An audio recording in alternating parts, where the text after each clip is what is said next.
Okay, first and foremost, I would like to say all praises be to the Most High Ahaya.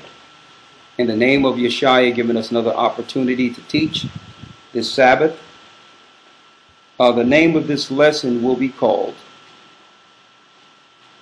Egypt. Yesterday, today, and tomorrow, or we can call it Egypt, the past, present, and future.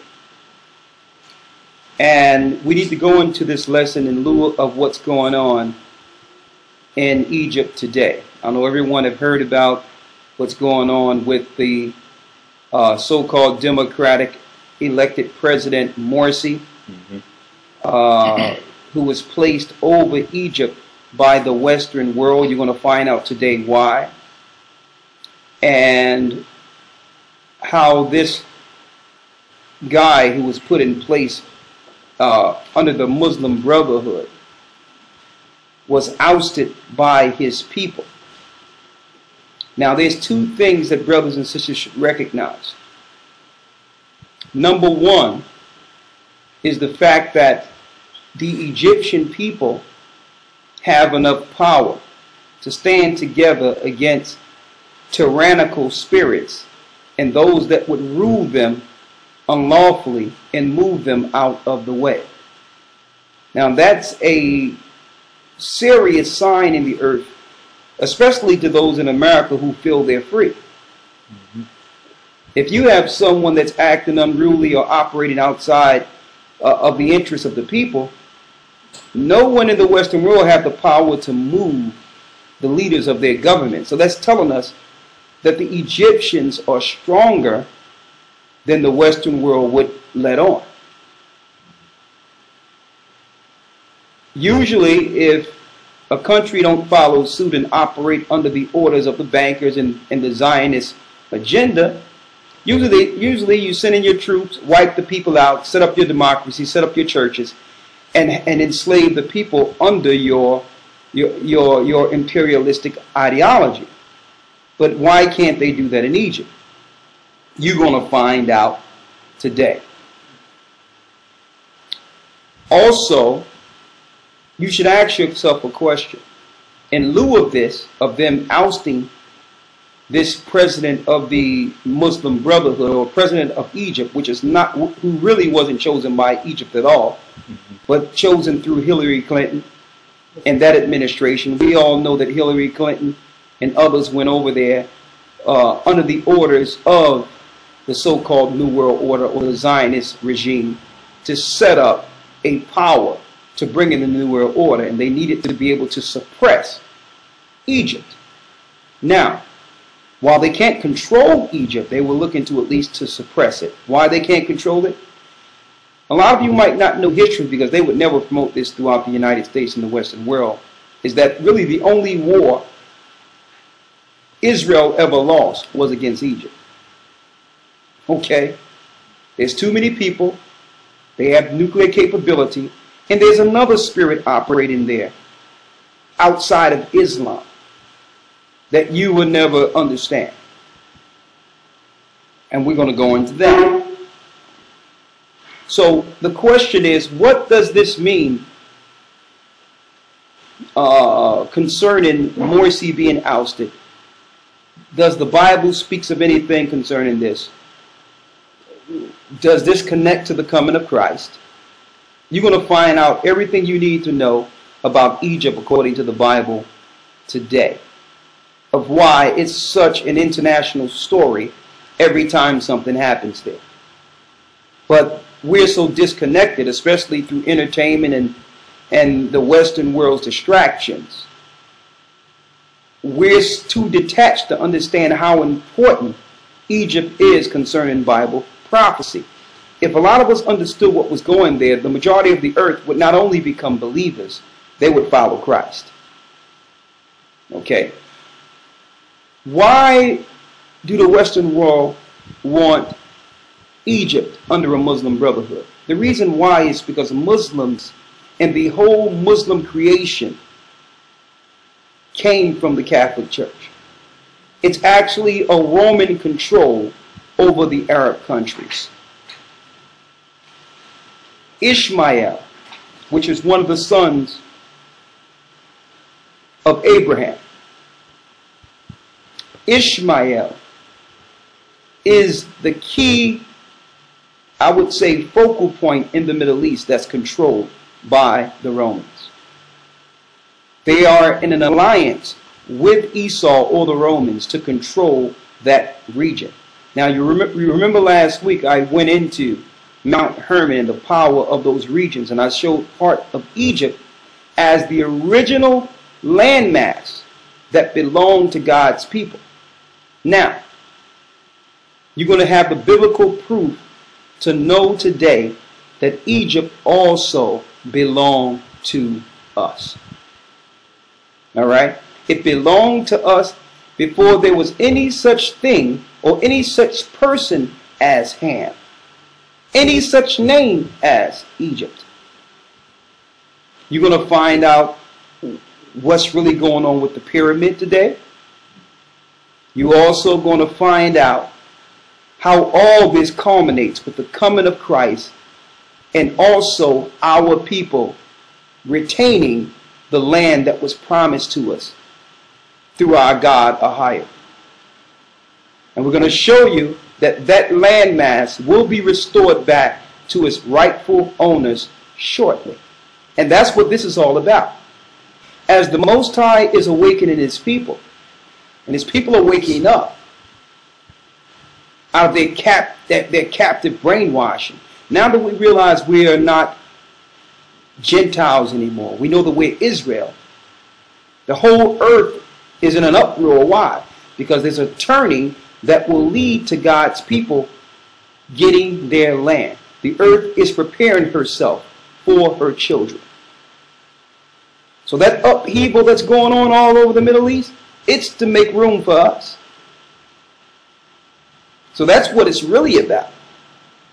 Now, Barack Obama and the Western world will do everything they can to suppress this. And we're going to show you why. But before we do that, let's go back to the beginning to prove to you that Egypt in the beginning was actually part of the garden, part of the land that was given to the chosen of the Most High, Adam, our father. And Adam is the father of what we call the sons of God within the earth, of the lineage that would one day receive the garden again. Let's go to Genesis 2, and let's get a geographical location. Oh, this is Genesis. Start at 10. Genesis chapter 2, verse 10. Go ahead. And a river went out of Eden to water the garden. Go ahead. And from thence it was parted, and became into four heads. Verse 11. The name of the first is Pison. That is it which compasseth the whole land of Havilah, where there is gold. And the gold of that land is good. There is bdellium and the onyx stone. And the name of the second river is Gihon. The same is it that compasseth the whole land of Ethiopia. Verse 14. The name of the third river is Hiddekel. That is it which goeth toward the east of Assyria. And the fourth river is Euphrates. The fourth river is what? Euphrates. Go ahead. Verse 15. And the Most High Power took the man and put him into the garden of Eden to dress it and to keep it. Now, when you look at those four rivers, I have a diagram that proves beyond any shadow of a doubt those four rivers compasses northern Africa or Egypt. All right.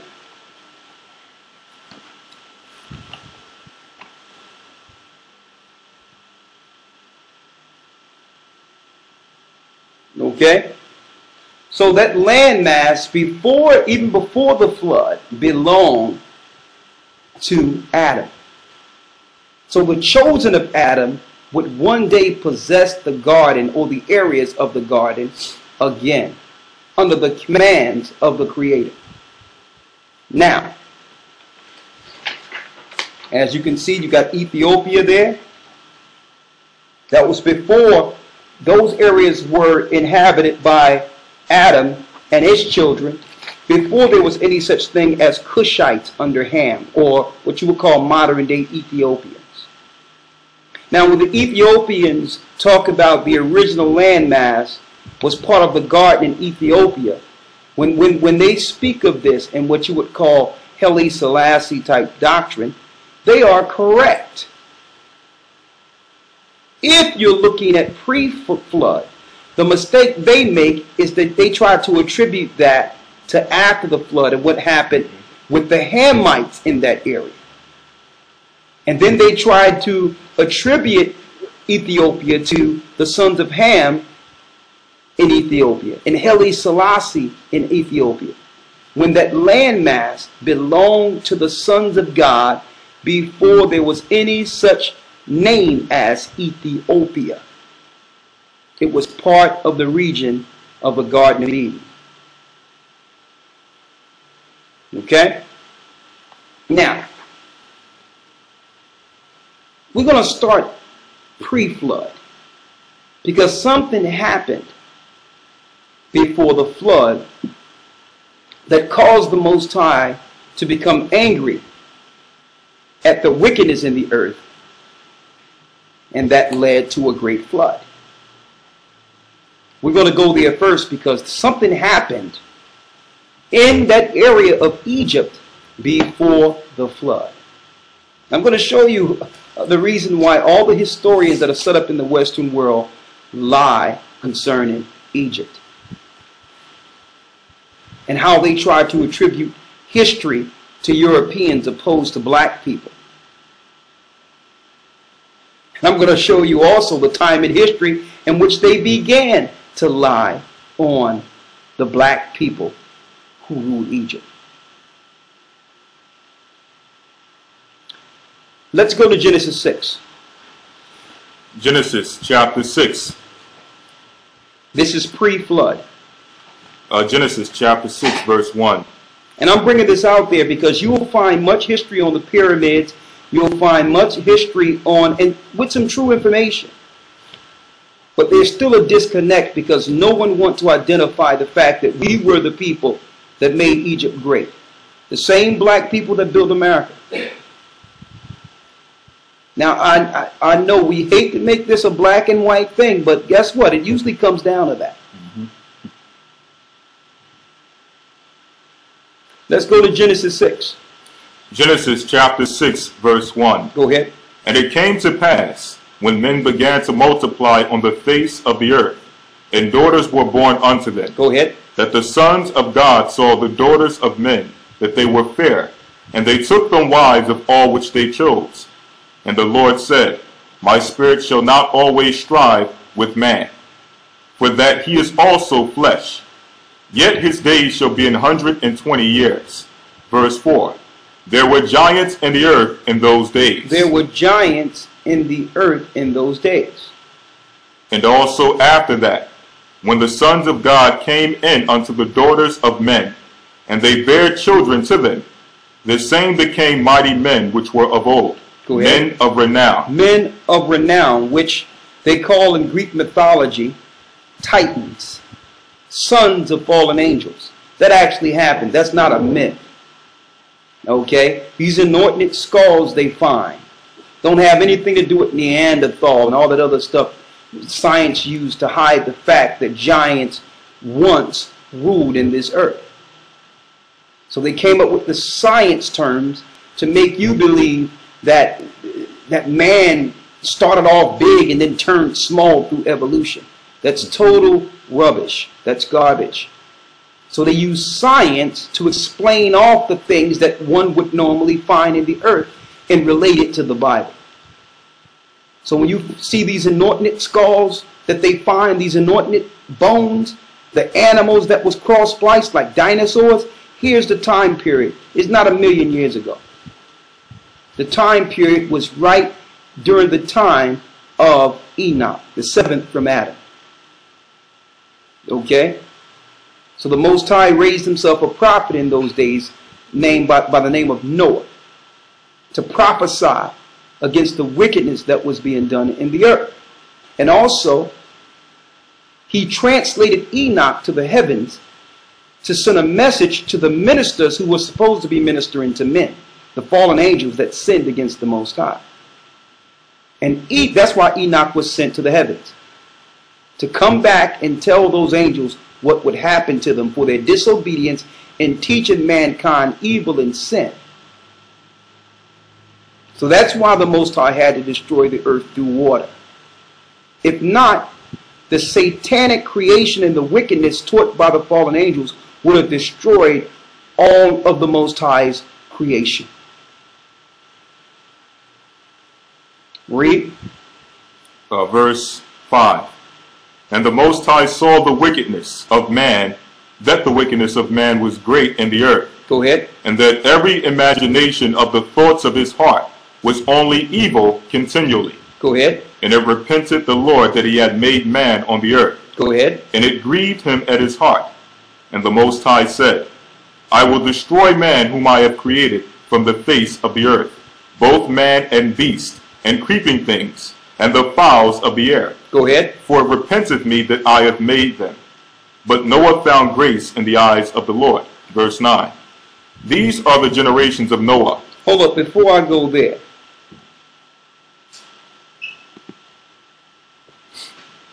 Before I go there, let me clear something up that was out there before.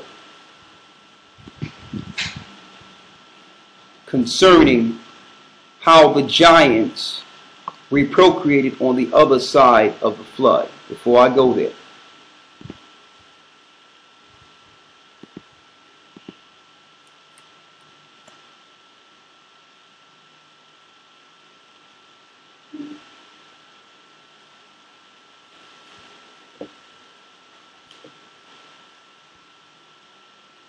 Let's get it in Numbers. We'll tell you this one. He was the remnant of the giants.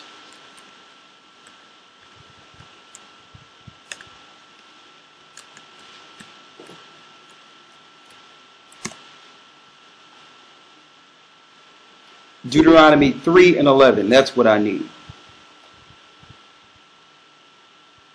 And then go back to Genesis. The 6th chapter. Deuteronomy chapter 3 verse 11. Go ahead. For only Og, king of Bashan, only Og, king of Bashan, remained of the remnant of the giants. Remain of the remnant of the giants. Og lived so long even after the flood that Moses killed Og.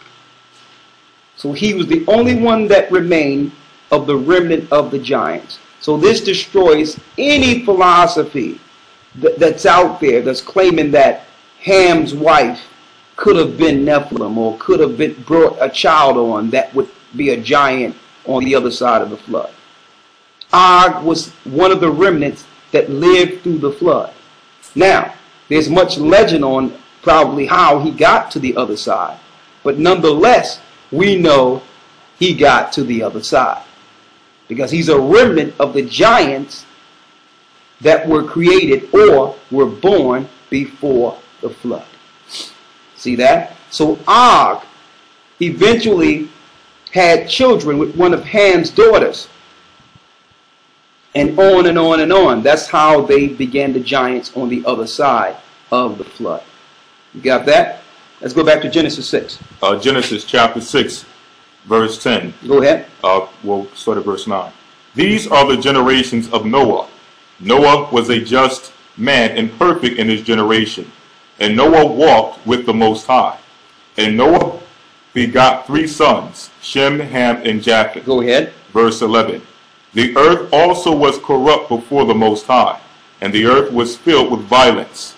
And the Most High looked upon the earth, and behold, it was corrupt, for all flesh had corrupted his way upon the earth. And the Most High said unto Noah, The end of all flesh is come before me. The earth is filled with violence through them, and behold, I will destroy them with the earth. And that lets us know that usually throughout time, when you look in the Bible, there's always a threshold in which the Most High judges the earth. And as you can see, we're very close to a judgment. The wickedness have exceeded the time before the flood. So you know the time is near. where you're being overran by what they call homosexuals, which the Bible calls sodomites, hermaphrodites, satanic freaks over our system.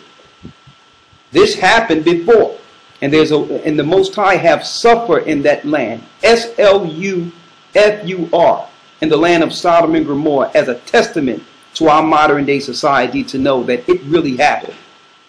He destroyed Sodom and Gomorrah before.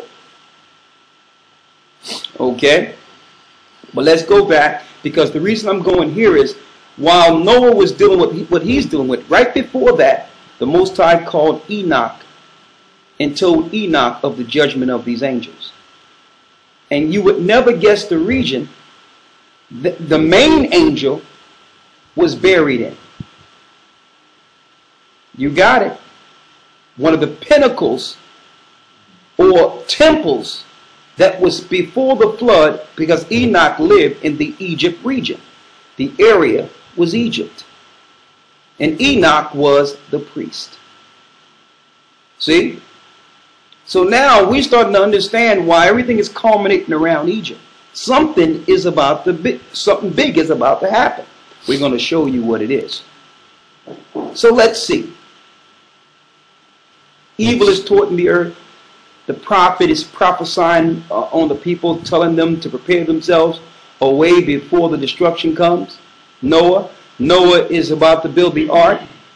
And Enoch, the righteous of the Most High, right before that, gets a judgment for these fallen angels. Let's go. Let's go to the book of Enoch real quick. And for those who don't believe in the book of Enoch, the book of Jude speaks of Enoch. It also speaks of a passage taken from the book of Enoch, which means the disciples under Christ knew of the judgment of the fallen angels. Why? They had the record we are about to read now. Okay? Let's get that about in the desert. This is Enoch, chapter 10. I'll start at verse 1. Go ahead. Then said the Most High, the Holy and Great One spake, and sent Uriel to the son of Lamech, and said to him, Go to Noah, and tell him in my name, hide thyself. So now, he says, go tell Noah to hide himself. Read. And reveal to him the end that is approaching. Go ahead. That the whole earth will be destroyed, and a deluge is about to come upon the whole earth, and will destroy all that is on it. And now instruct him that he may escape, and his seed may be preserved for all the generations of the world. And again, so that tells you that Israel, the seeds of Noah, will make it to the end, even though the elite powers are trying to stop it. Read. And again, the Most High said to Raphael, Bind Azazel, hand and foot. Bind Azazel, hand and foot. And cast him into the darkness. Into the darkness. And make him an opening in the desert. Make him an opening in the desert. Which is in Dudiel. Which is in Dudiel. And cast him therein. And do what? And place upon him rough and jagged rocks. And place upon him rough and jagged rocks. And cover him with darkness. And cover him with darkness. I need that book, that Egypt book real quick. Yeah. Go ahead. No, just give me that book there. Yes. Read it. It says, and cover him with darkness. Go ahead. And let him abide there forever. And let him abide there forever. The desert Dudiel is Egypt. The place where Azazel was bound is under the Great Pyramid Giza. So the historians lied to you and said that the Israelites built that particular pyramid during the time of Ramesses. They lied, and I'm going to prove that too.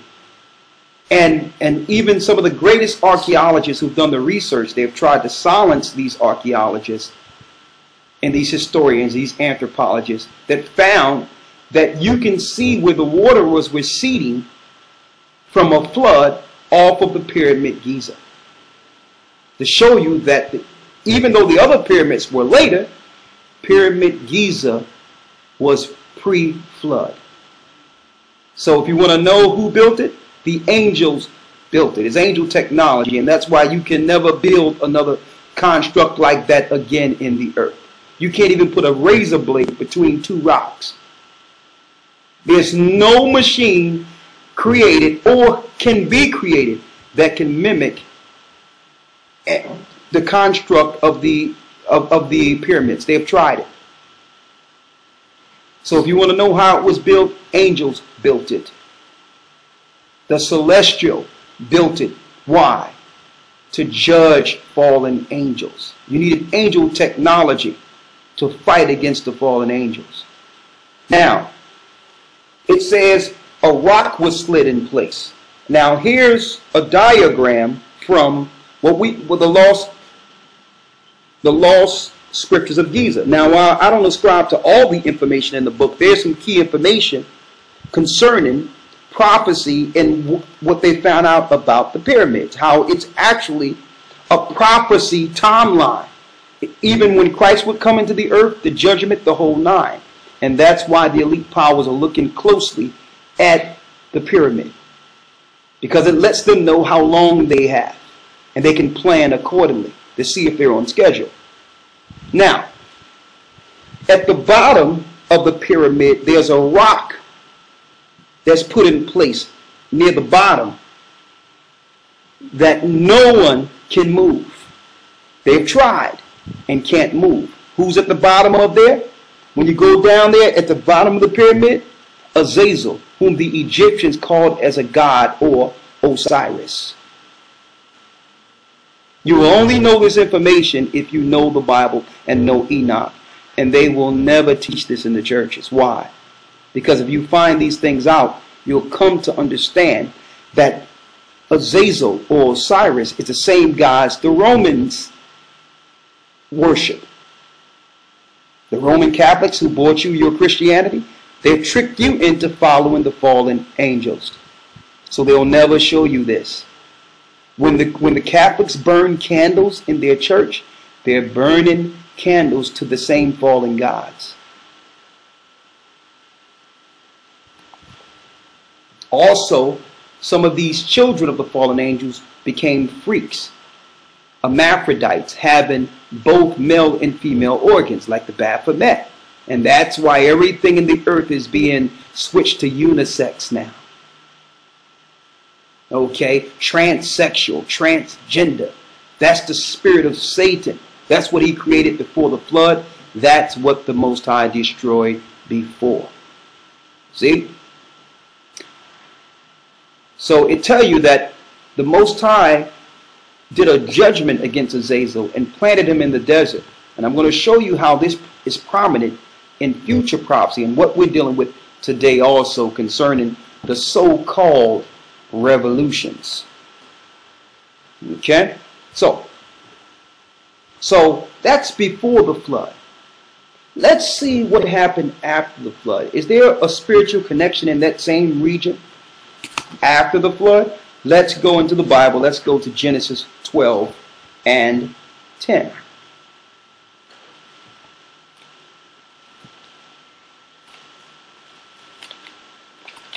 Genesis 12 and 10.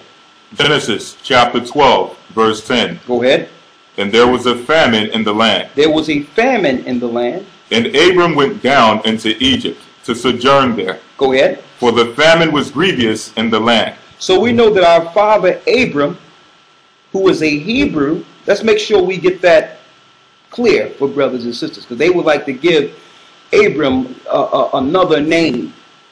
Oh, he was a Chaldean. Yeah, he was amongst the Chaldeans. He was in the land of the Chaldeans. But that doesn't make him a Chaldean. There's no such thing as a Chaldean race.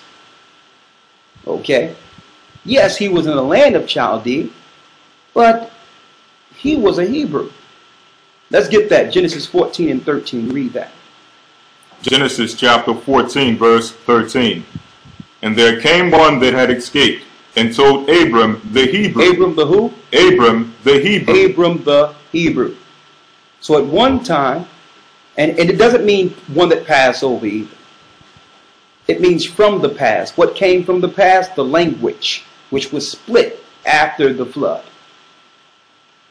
Okay, after the flood, then you had after the Tower of Babel was split under the Peleg, the language Eber was passed down to Abram. That's the bloodline of Adam, whom Egypt belonged to. Before anything, before the flood, before all those things, that region, that northern region of Egypt, all the way to where the pyramid is, even the lands around the Mediterranean, all that, a matter of fact, a lot of you didn't know this, Alexandria, whom they named Alexandria after Alexander the Greek, before that, it was called the land of Goshen. That was our land. We're going to show you.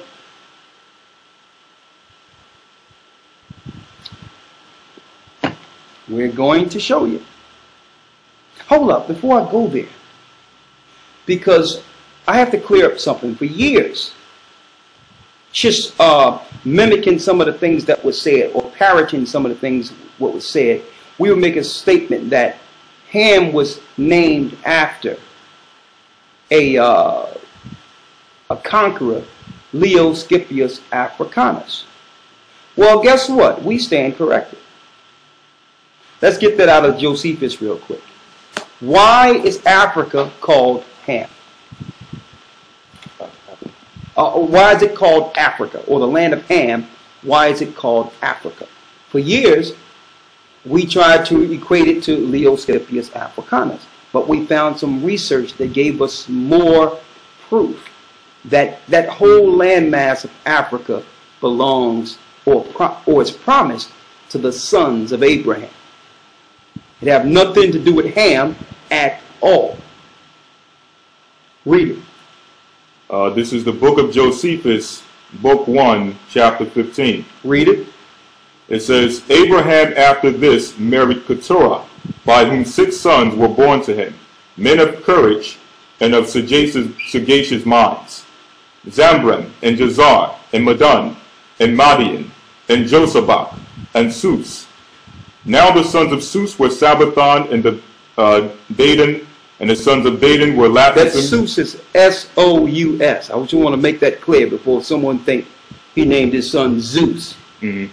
You have to be clear, because usually things are clicking. People are attentive. They just you have to make sure you make things like that clear, so they'll know they ain't speaking of Zeus, the god. Yeah, Zeus. That's S-O-U-S. Thank you. Read. It says the sons of Dedan were Latizim and Asor and Loum. The sons of Madian were Ephes and Ophran and Anak and Ebedus and Eldus. Now for all the sons and grandsons, Abraham contrived to settle them in colonies, and they took possession of Troglodytis and the country of Arabia the Happy, as far as it reaches to the Red Sea. It is related of this Ophran that he made war against Libya and took it, and that his grandchildren, when they inhabited it, called it from his name Africa. See that? Africa was named after the sons of Abraham. This was before there was any such thing as Leo Scipius Africanus. Major breakthrough. Major breakthrough. So all of Africa is Israel, except the northern regions that was given to Ham after the flood. See? Now you understand why Barak is now behind the African Union. We're going to talk about that too. Now you see why Africa is so prominent in prophecy. Now you understand why they needed a black man at the very end to rule. So that it'll seem as if someone is in league with black people, but really his mission is to help destroy them. We're going to go there. It's all part of this lesson. It's Bible prophecy. That land belongs to the children of Israel. Okay? Your historians and your colleges will never show you this. They try to relate all of Africa to the sons of Ham and say they're black people and not Shem. They are liars. A matter of fact, Hamites, which is the Egyptians, Ethiopians, Libyans, and the Canaanites, even though a lot of them were dark-skinned, they didn't even look as dark as the Hebrews.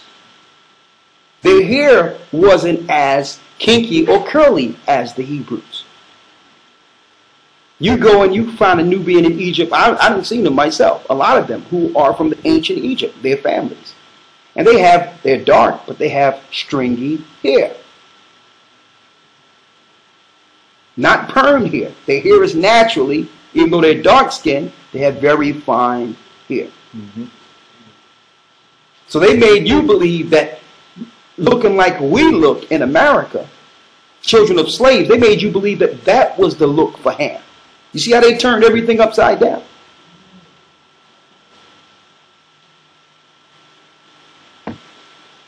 But let's get back on course. We have a lot to cover here.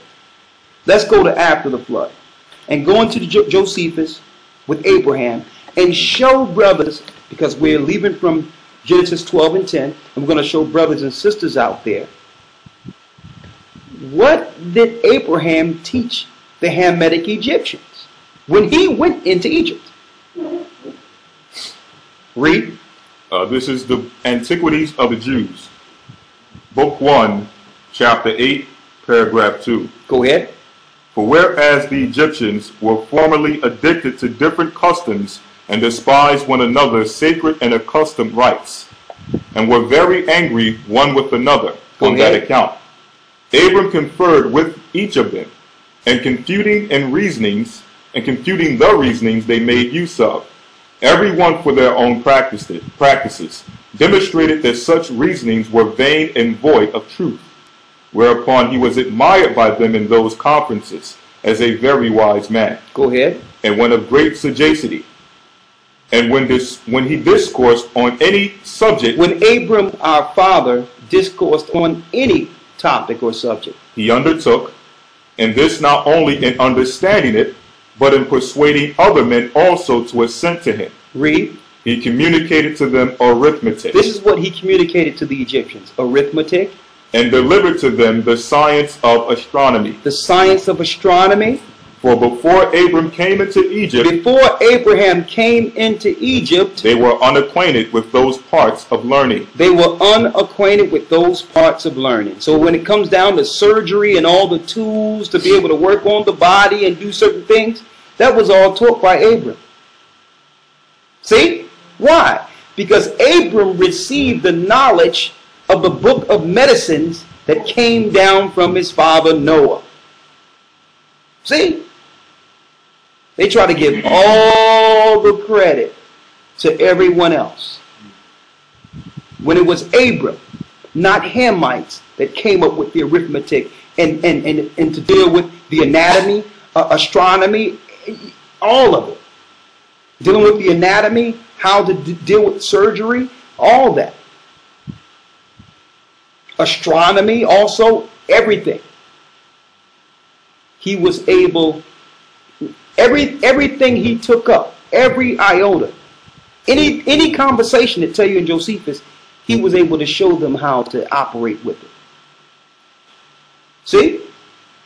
That still goes back to our father Abram. Abram was a Shemite. Mm-hmm. He was not a Hamite. And I can't emphasize that enough. The greatest programming or the greatest deception on earth is when they made us believe that we were not from Shem. Okay? Once you realize that, their whole house of cards come tumbling down. Because they'd have us point to the people who are claiming to be Shem and saying, well, why have you lied to me? And who are you? If we're Shem, who are you? If we're the people of Abraham, and if we are the people that ruled Egypt, who are you? They don't want you to deal with that. They don't want you to ask those poignant questions that lead you back to understanding that you're the children of light, that you're the God, you're what the Bible called the gods of the earth, which means the judges of the earth. Now, there's more. Let's go to Genesis 15 and 18. Let's get along here. Genesis chapter 15, verse 18. Read. And the same day the Most High made a covenant with Abram. He made a covenant with Abraham to show you that this land of Egypt, which was promised, which was a part of Eden, which was given to Adam, that covenant was promised even after the flood too. Read. Saying, unto thy seed have I given this land. Have I given you this land from what? From the river of Egypt. From the river of what? From the river of Egypt. I'm going to show you where this is too. Read. From the river of Egypt unto the great river, the river Euphrates. You notice it's linking right into the areas of the 4 rivers in Genesis. Why? Because it belonged to Adam. So the promises, even though they are future promises, it's the Most High giving back what was rightfully Adam's. Before there was all different nations, there was a region in the earth in which the Most High communicated directly with his people. The further away you get from the region, the more disconnected you become. Captivity have done this to us. The closer you get to the region, the closer you get back to your God and reclaim your power. That's why the Jewish people took Palestine. Right? Starting to click, right? Starting to come together. No, we're gonna turn over every lie concerning Egypt within this lesson. And before this is over, I don't know if they're going to allow this thing to go out. So if you record this and document this, okay, because they'll do everything to try to stop the information we're going to bring forth today. This is going to tear down the concept of Egyptologists fighting against their own people. They created Egyptology so that blacks can fight against blacks. The same reason they have put religion amongst us. You go into Egypt, they know no such concept as Egyptology. They'll tell you, oh, that's some black American thing they created over there to feel like they was connected to something. Okay? There's no such concept in Egypt as Egyptology. But they would rather you go into that, because if you think that you're Ham, then you're not looking to get the promises that was given to you from the beginning. So I'm showing you the regions connected to your fathers. You children of slaves. These things, these land masses belong to you. All right? Now, let's go to Genesis 37 and 28. Now I'm going here to show you, even after Abram, his children went into Egypt and became rulers.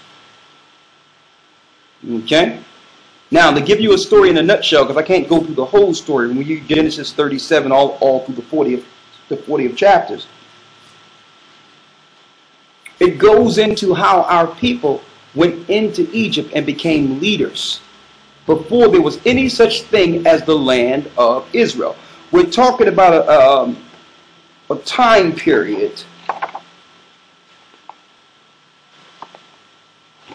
One moment. We're talking about a time period around what you would call around 1980 BC. Around 1980 BC, right? Joseph, one of the sons of the 12 tribes of Israel, the youngest, who's the father of a lot of the Egyptians today too.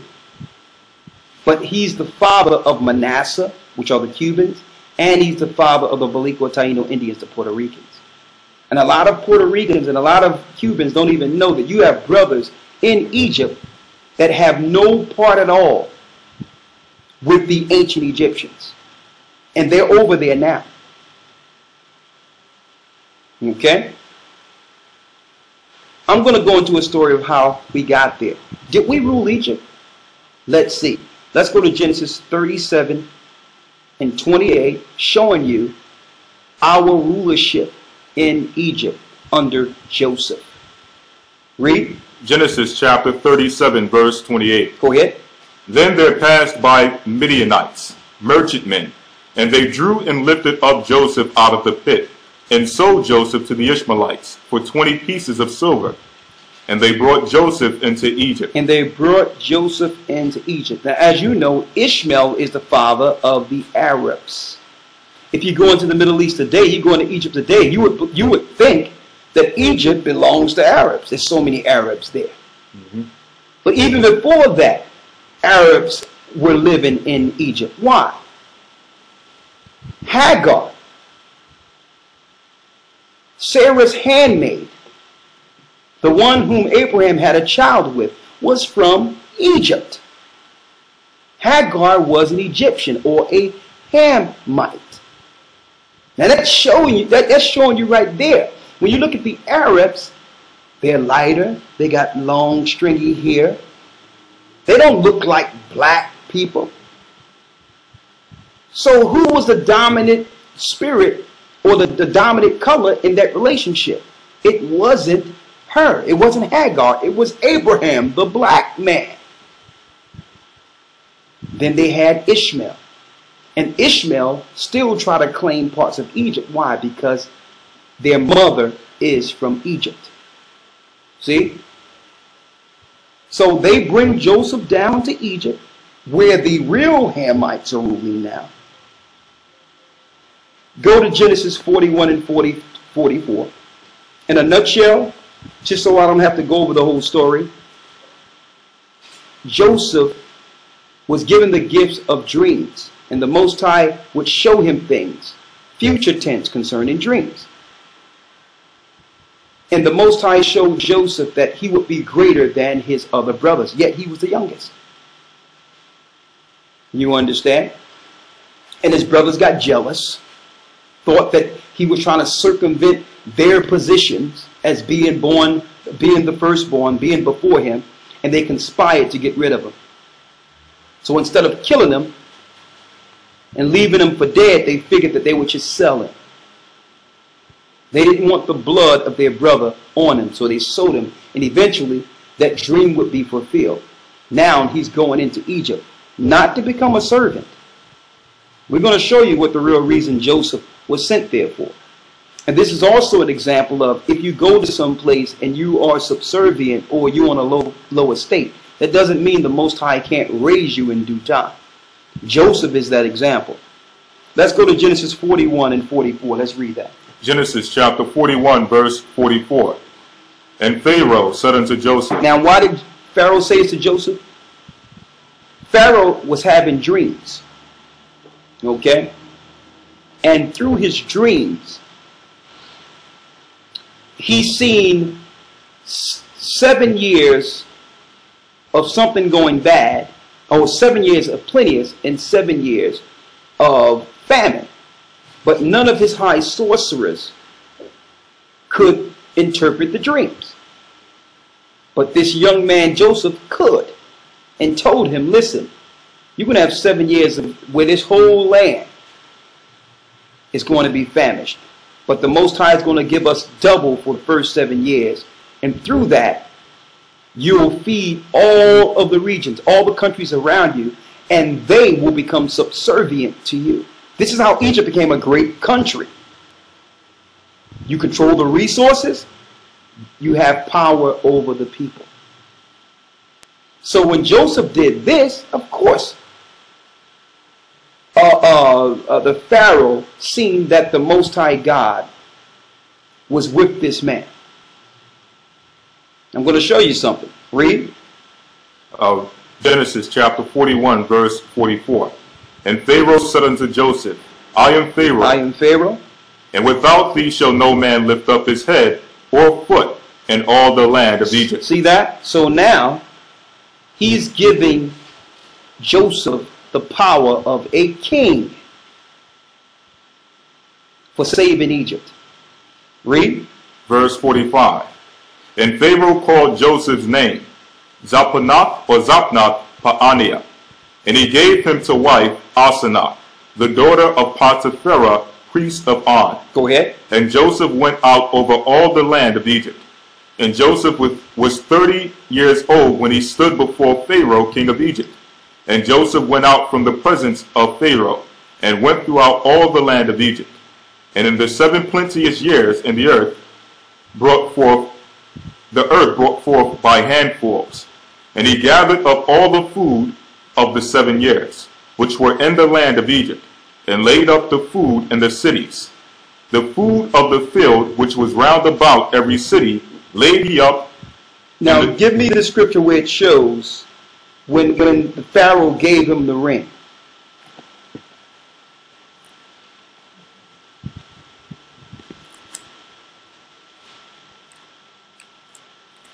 When he took his ring off of his hands. The 42nd verse. That's the key right there. Read. Genesis chapter 41, verse 42. And Pharaoh took off his ring from his hand, and put it upon Joseph's hand, and arrayed him in vestures of fine linen, and put a gold chain about his neck. Go ahead. And he made him to ride in the second chariot which he had. And they cried before him, Bow the knee. And he made him ruler over all the land of Egypt. He made him ruler over what? Over all the land of Egypt. Made him ruler over all the land of Egypt. See that? So when his brothers came in after years of not seeing him, they couldn't even recognize him because he was dressed like an Egyptian king. Okay?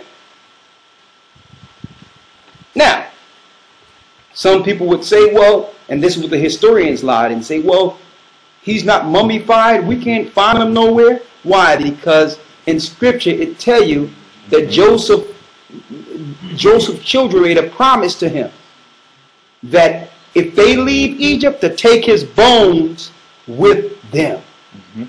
That's why you cannot find his bones.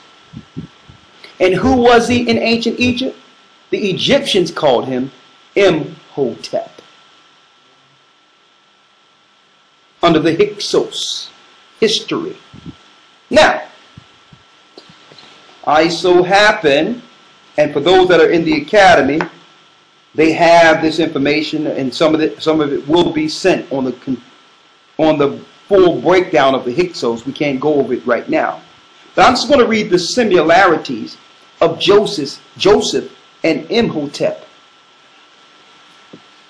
Joseph was second in command under Pharaoh, like we read according to the Bible. Imhotep was second in command under Pharaoh to Joseph. Joseph lived to be 110 years old. Imhotep lived to be 110 years old.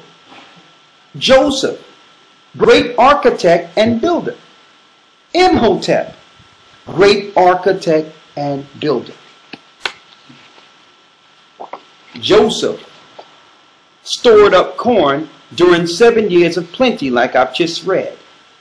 Imhotep stored up corn during 7 years of plentiness. Joseph saw 7 years of famine and fed the people. Imhotep saw 7 years of famine and fed the people.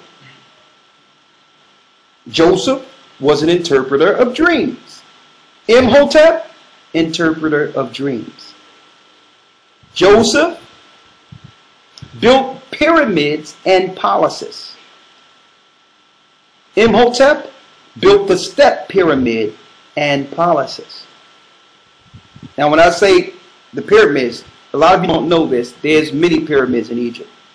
And there's two on the outside of the Great Pyramid, Giza. We know who built that. Joseph is his name. Zaphanath-Paneah over physicians. Imhotep was a physician. Joseph instituted an income tax of 1/5. So did Imhotep. Joseph married, according to scriptures, the priest's daughter of On. So did Imhotep. The knowledge of astrology, which Joseph had. So did Imhotep. Here's the key thing. Imhotep was not a child of the Egyptians. Neither was Joseph. Coat of many colors. Became an educated man. On and on and on. You cannot deny this similarity. So what did they do? They set up a Egyptian historian named Manethos in the 4th century BC, years after ancient Egypt.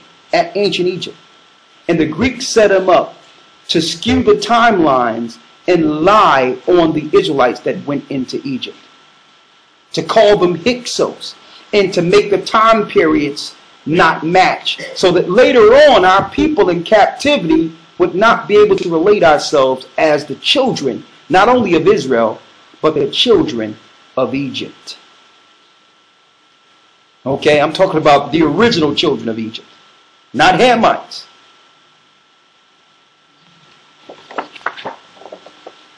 How did they do it? Well, the first thing they did, and I'm going to show you how they confused us in our captivity, by doing one of the greatest, what you would call cinematographies of our time with the 10 Commandments. Cecil B. DeMille's 10 Commandments was one of the greatest deceptions that kept our people asleep. First of all, using Charleston Heston as Moses. Second of all, they use this. Let's go to Genesis. Let's go to Exodus 1 real quick to show you something here.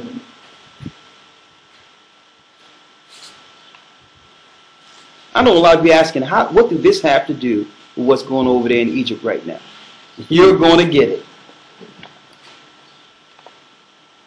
Genesis chapter 1, verse 10. Read. Come on, let us deal wisely with them. So the Pharaoh said, let us deal wisely with them. Read. Lest they multiply, and it come to pass, that when there falleth out any war, they join also unto our enemies. Go ahead. And fight against us. And so get them up out of the land. So get them up out of the land. And why would the Pharaoh say get them up out of the land? Why? Because we were ruling in Egypt. See? We were ruling. It says get them up out of upper Egypt. And we're going to go into it. Read. Verse 11. Therefore they did set over them taskmasters. They set taskmasters over them. We're going to show you how they was able to slowly put us in captivity. It wasn't overnight. Read. To afflict them with their burdens. Sound familiar? Captivity? By the hands of another nation? Sounds familiar, don't it? Read. And they built for Pharaoh treasure cities. Treasure cities. Pithom and Ramses. Now, what they did with the 10 Commandments, they used this Pithom and Ramesses to say, okay, since they built Pithom and Ramesses, Ramesses must have been the Pharaoh. They lied on purpose, knowing what?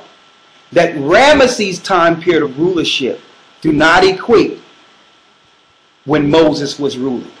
See that? So they did that to throw the timeline off, so that they can make everyone in the future believe that the Exodus never happened. There's no Exodus during the time of Ramesses. Well, the Bible never said we was in captivity under King Ramesses. The Bible says we built temples to King Ramesses. See that?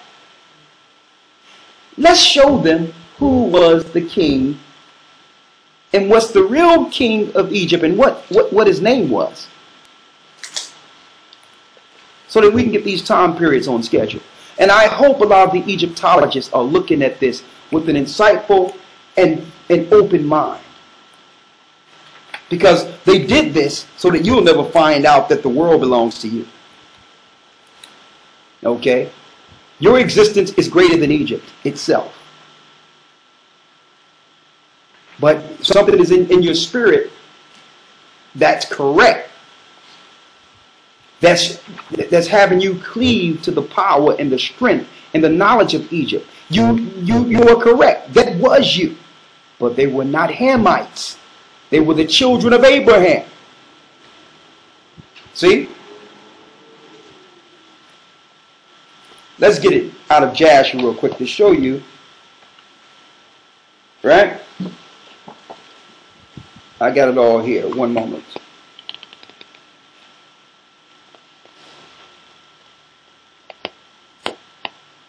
Jasher. You got it? Mm-hmm. Read it. This is the book of Jasher, chapter 65. Go ahead. Verse 1. And it came to pass after these things that all the counselors of Pharaoh, king of Egypt, and all the elders of Egypt assembled and came before the king. Let's go before that so we can get his name. Jasher 58. Jasher, the 58th chapter, the book of Jasher, to give brothers and sisters insight of how we became enslaved in Egypt. Read. This is the book of Jasher, chapter 58. Let's start at 12. Verse 12. It says, in all the countries of the Philistines in Canaan and Zidon, and on the other side of Jordan, brought presents unto Joseph all his days. Go ahead. And the whole country was in the hand of Joseph. And the whole country was in the hand of Joseph. And they brought unto him a yearly tribute as it was regulated. For Joseph had fought against all his surrounding enemies and subdued them. And the whole country was in the hand of Joseph. And the whole country was in the hand of who? In the hand of Joseph. Go ahead. And Joseph sat securely upon his throne in Egypt. And so he sat on what? And Joseph sat securely upon his throne in Egypt. And Joseph sat securely on his throne in Egypt. See? We ruled Egypt. I'm glad you brought that out there. I'm glad we went back there before we go into this king. And I'm going to show you why the Europeans today don't want you to know it was you. Go down to the 21st verse. I'm going to show you what Joseph did. Verse 21. Read. And Joseph and his brethren in all Egypt were still smiting the people of the house of Esau. See? See? Joseph was smiting and destroying the people of Esau. So when Esau got control later, the last thing they wanted you to know is that you were the people who was destroying them. See, that breaks the captivity off of you when you realize that at one point we were destroying them. It wasn't for the Most High taking us down. There's no way Esau could have destroyed us. They don't want you to go into the history and say, okay, here's some black people ruling Egypt, smiting Europeans or, Edomites. So when we fell, they turned history upside down to the point where they make you believe that they were the people there. Anyone that'll believe that don't have no knowledge of history whatsoever. Or they'll say, well, it was Arabs. And I used to wonder why they so inclined to move it to Arabs when you find out they lied about themselves. It can be anybody except you, that's why. And Ishmael is also a culprit in this conspiracy. Ishmael got a problem because Isaac became the child of promise. And Esau have a problem because Jacob became the child of promise. They're in it together. Who is it? The Muslim Brotherhood in Rome. It's coming around now. You see how it links to today in prophecy? This conspiracy could not have happened unless they both worked together to lie on our history. Okay?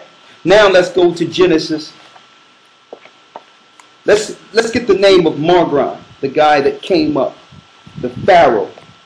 This is Jasher chapter 58. And I'll go back to verse... Let's get Margron. I think it's... I'll start at verse 1. Which shows he had a son. Right here.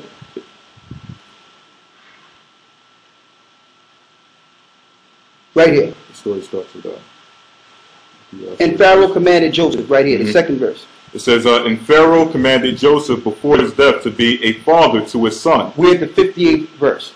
So here it is. Joseph became a father to his son. Read.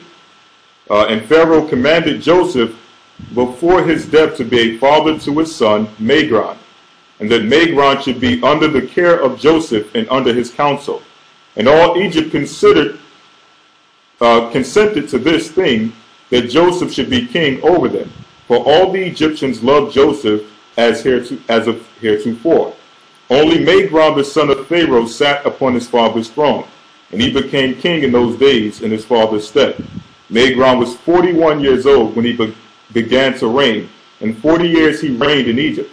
And all Egypt called his name Pharaoh, after the name of his father, as it was their custom to do in Egypt to every king that reigned over them. So we know that the Pharaoh wasn't during the regime of Ramesses.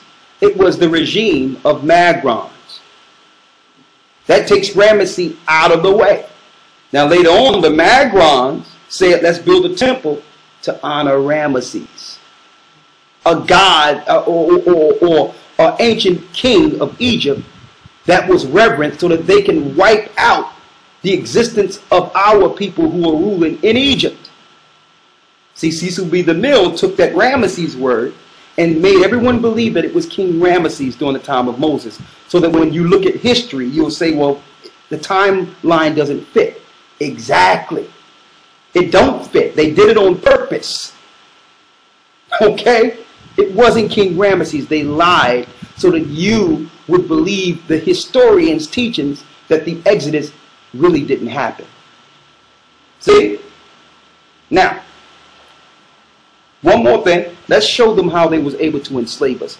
Let's get the book of Jasher, the 65th chapter.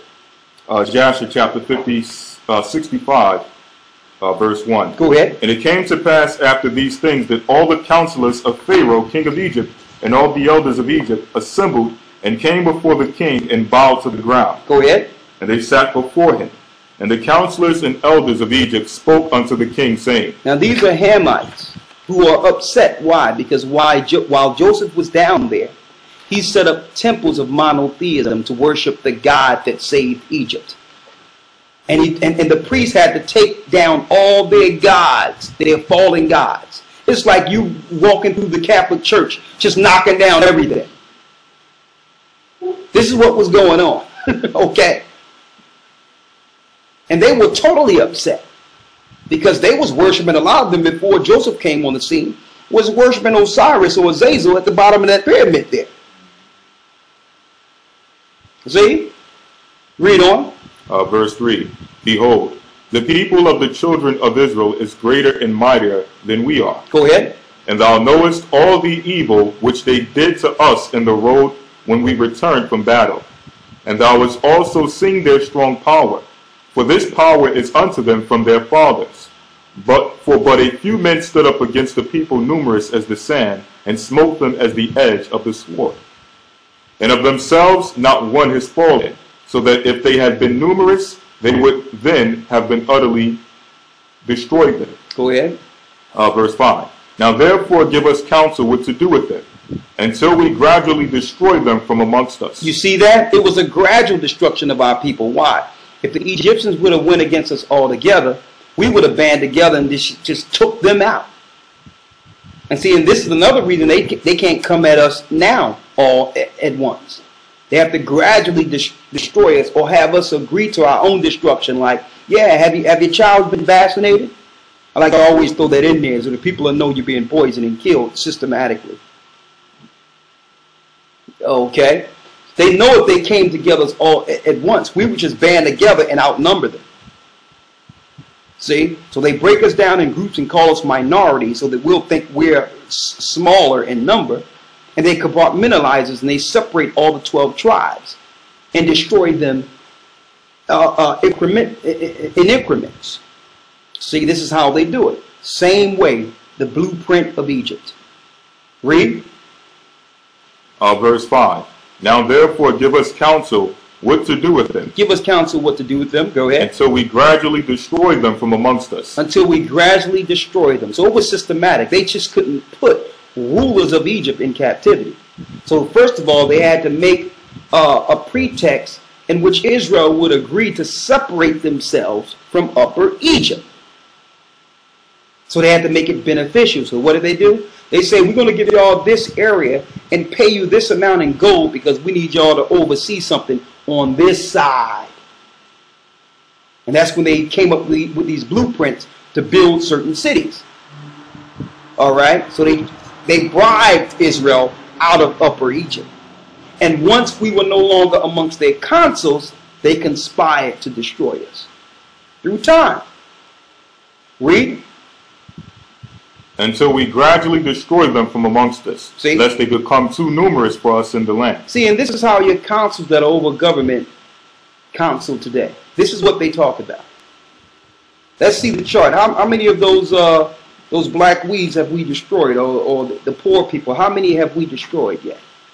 Okay, let's put a vaccine program over here, and send Bill Gates over there with some candy, and have you make everybody believe that he's there to dig a well and put a well in Africa, and he'll kill off the people. We'll just say they died of AIDS. See, this is how they do it. Read. Verse 6. For if the children of Israel should increase in the land, Because if they continue to multiply, they will become an obstacle to us. they will become an obstacle to us. And if any war should happen to take place, they with their great strength will join our enemy against us. So here it is, the Egyptians, after we have helped save them through a famine, a king come up that don't know our people and our majesty and our greatness, began to conspire to destroy us. See? Now, we all know the story. Moses. Eventually they wanted to kill, they got with the midwives in a conspiracy to kill the young men. They tell you in the book of Jasher, they try to throw us in the water at first. Less brutal. Just grab the baby and throw it in the water. What did the Most High do? And they showed a lot, I think, a lot of these sci-fi pictures. The Most High had a spirit come up and wrap around them and nurture them and feed them in the water. And then when they got 9 months, the earth would spit the children out, and they come running back to their parents.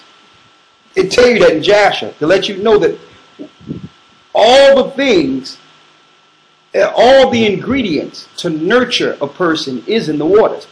Don't forget, when you were born, you came out of waters.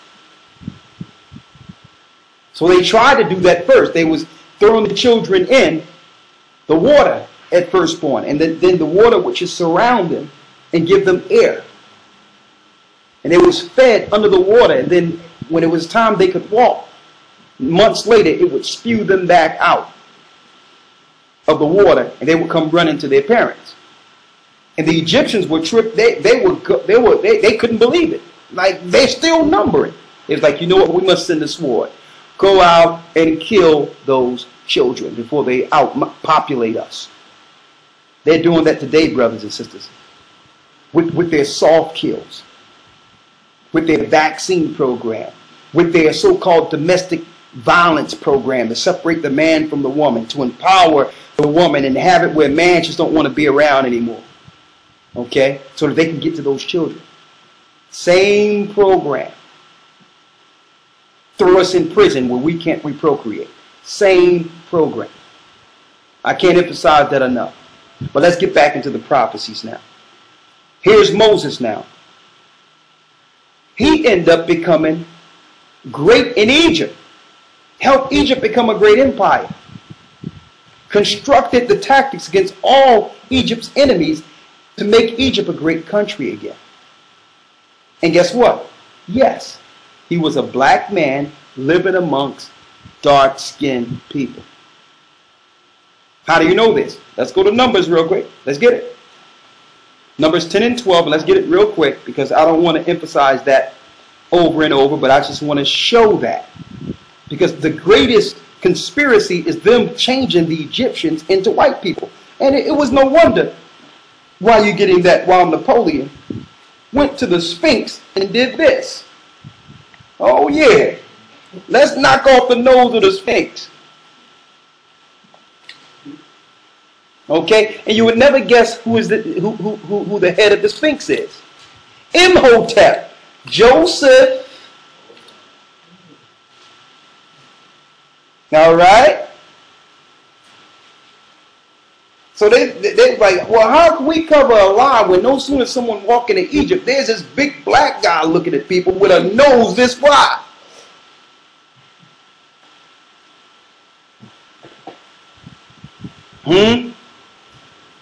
Show it again.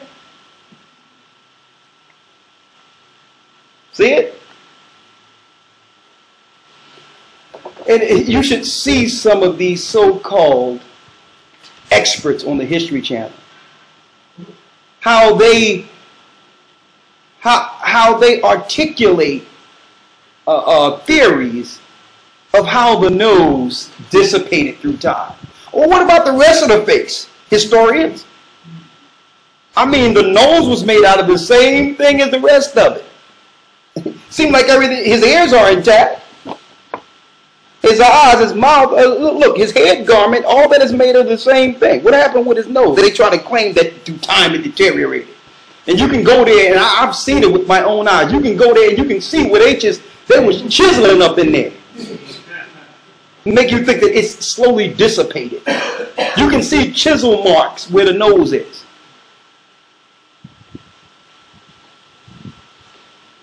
Oh, guess who's at the pyramid?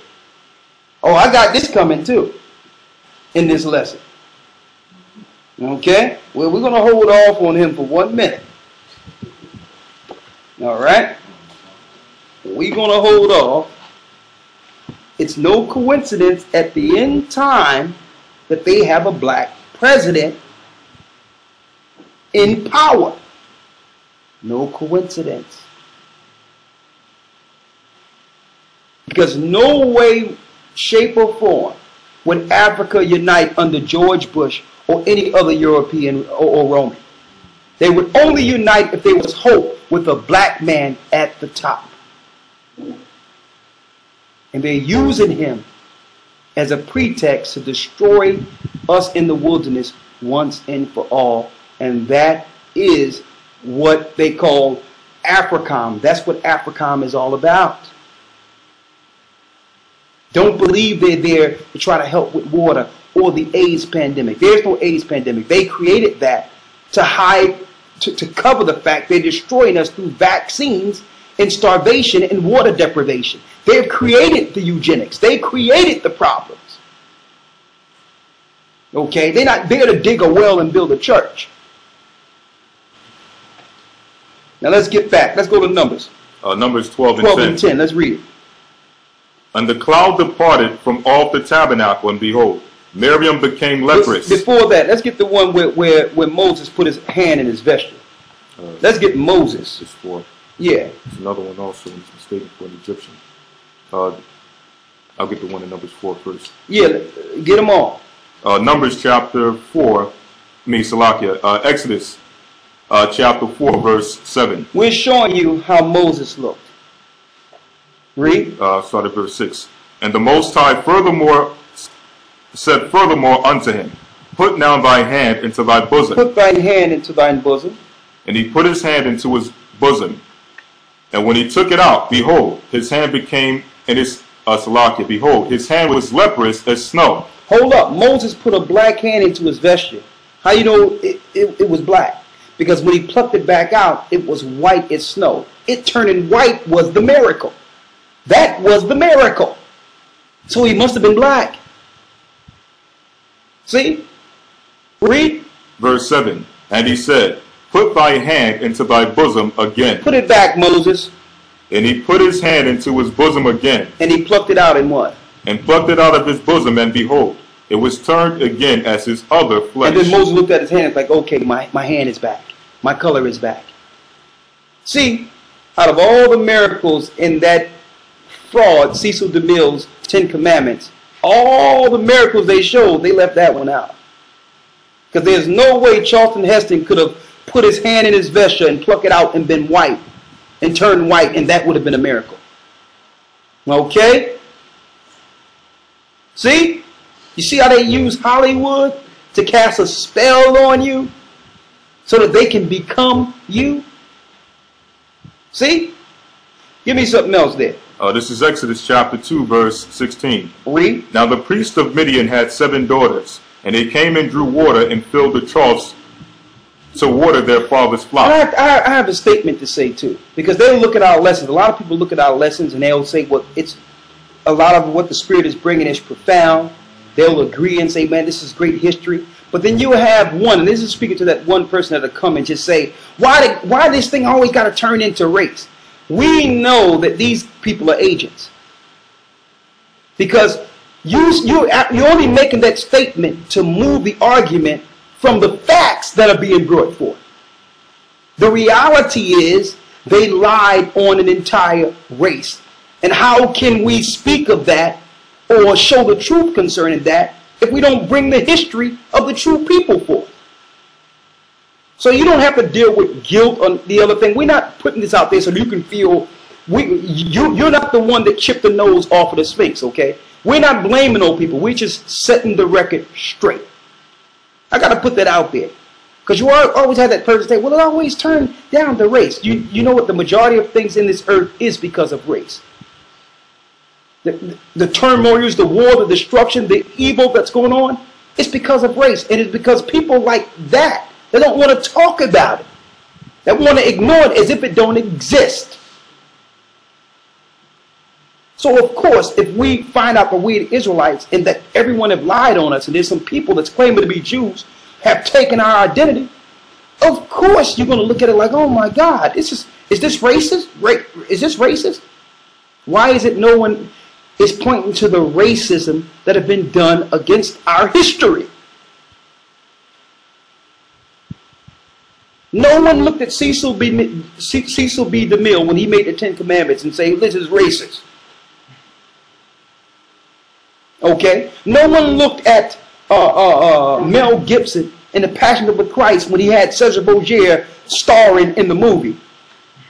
No one looked at Mel Gibson and said, you know what? This is racist. And we're tired of people using that as a political or racial football to get it off the topic of prophecy. The only reason we're showing this is because the prophecies concerning the last days is aimed towards the rise of a particular people that will actually rule the earth. And that the New World Order and the powers that's over the New World Order are looking to exterminate these people before Christ comes. We must awaken those particular people. Okay? We must awaken them. We must warn them against the enemy who's looking to destroy them. All right? I want to put that in proper perspective. Get the next scripture here. Go ahead. This is Exodus 2:16. Go ahead. Now the priest of Midian had 7 daughters. Go ahead. And they came and drew water and filled the troughs to water their father's flock. And the shepherds came and drove them away. But Moses stood up and helped them and watered their flocks. Go ahead. And when they came to Reuel their father, he said, how is it that ye are come so soon today? Verse 19. And they said, an Egyptian delivered us out of the hand of the shepherds. They said what? An Egyptian delivered us out of the hand of the shepherds. So there was others in Midian who mistake Moses for an Egyptian, but he wasn't Egyptian at all. See? And now this was before modern Egypt, which was afterwards, years later, conquered under the Greeks with the Ptolemies. They would have you point to Cleopatra and Mark Antony as ancient Egypt. That's after the Europeans and came over and took it down. And had an influx of Grecian migrants into Egypt and named it Alexandria. And it so happened they named the land that belonged to us, Goshen, Alexandria.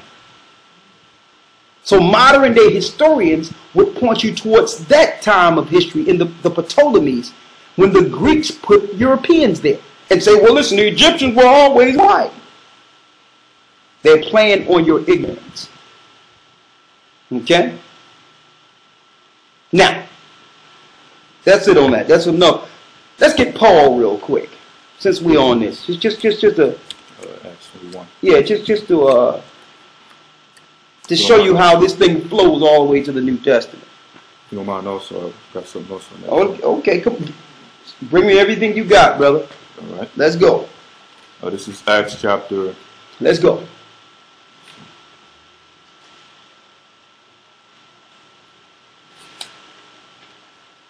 This is Acts 21 and 37. Go ahead. And as Paul was to be led into the castle, he said unto the chief captain, may I speak unto thee? Go ahead. Who said, canst thou speak Greek? Can thou speak Greek? Are not thou that Egyptian? Are not thou that what? That Egyptian? So even Paul was mistaken for an Egyptian. Mm-hmm. Okay? These are all black people, folks. If he was European, he would not have been mistaken for an Egyptian. So I don't know what you're looking at the Catholic Church, but that's not Paul. Okay? What else you have? This is Josephus against Apion, showing how the Greeks back then tried to play as if they were the Egyptians and other dark races. Read it. This is Josephus against Apion, book 1, paragraph 2. I'll start at verse 6. It says, "And now in the first place I cannot but greatly wonder at these men, or those men, who suppose that we must attend to none but the Grecians, when we are inquiring about the most ancient facts, and must inform ourselves of their truth from them only, while we must not believe ourselves nor other men. For I am convinced that that very reverse is the truth of the much case." So basically he's saying that during that time it was promoted as if the Grecians only had the truth about ancient facts, and that you can only believe the Greeks. And you notice the majority of historians in history today concerning ancient times always go back to Greek philosophers. They try to hold them up as the example of true history. When they created history, they created their own history based on the fact that if you look at ancient history, you would just write them out of a Canaan. Okay, because the Greeks came later. How can they be the authority of ancient history when they came late? See? Read. I'm going to jump down to verse 8. It says, "However, they acknowledged themselves so far," speaking about the Greeks, go ahead, "that they were the Egyptians, the Chaldeans." So the Greeks have convinced themselves that they are the Egyptians now. Go ahead. It says, "However, they acknowledged themselves so far that they were the Egyptians, the Chaldeans, and the Phoenicians. For I will not now reckon ourselves among them, that have preserved the memorial of this ancient and most known and most lasting tradition of mankind." That means, how can you be you and everyone else too? Impossible. Impossible.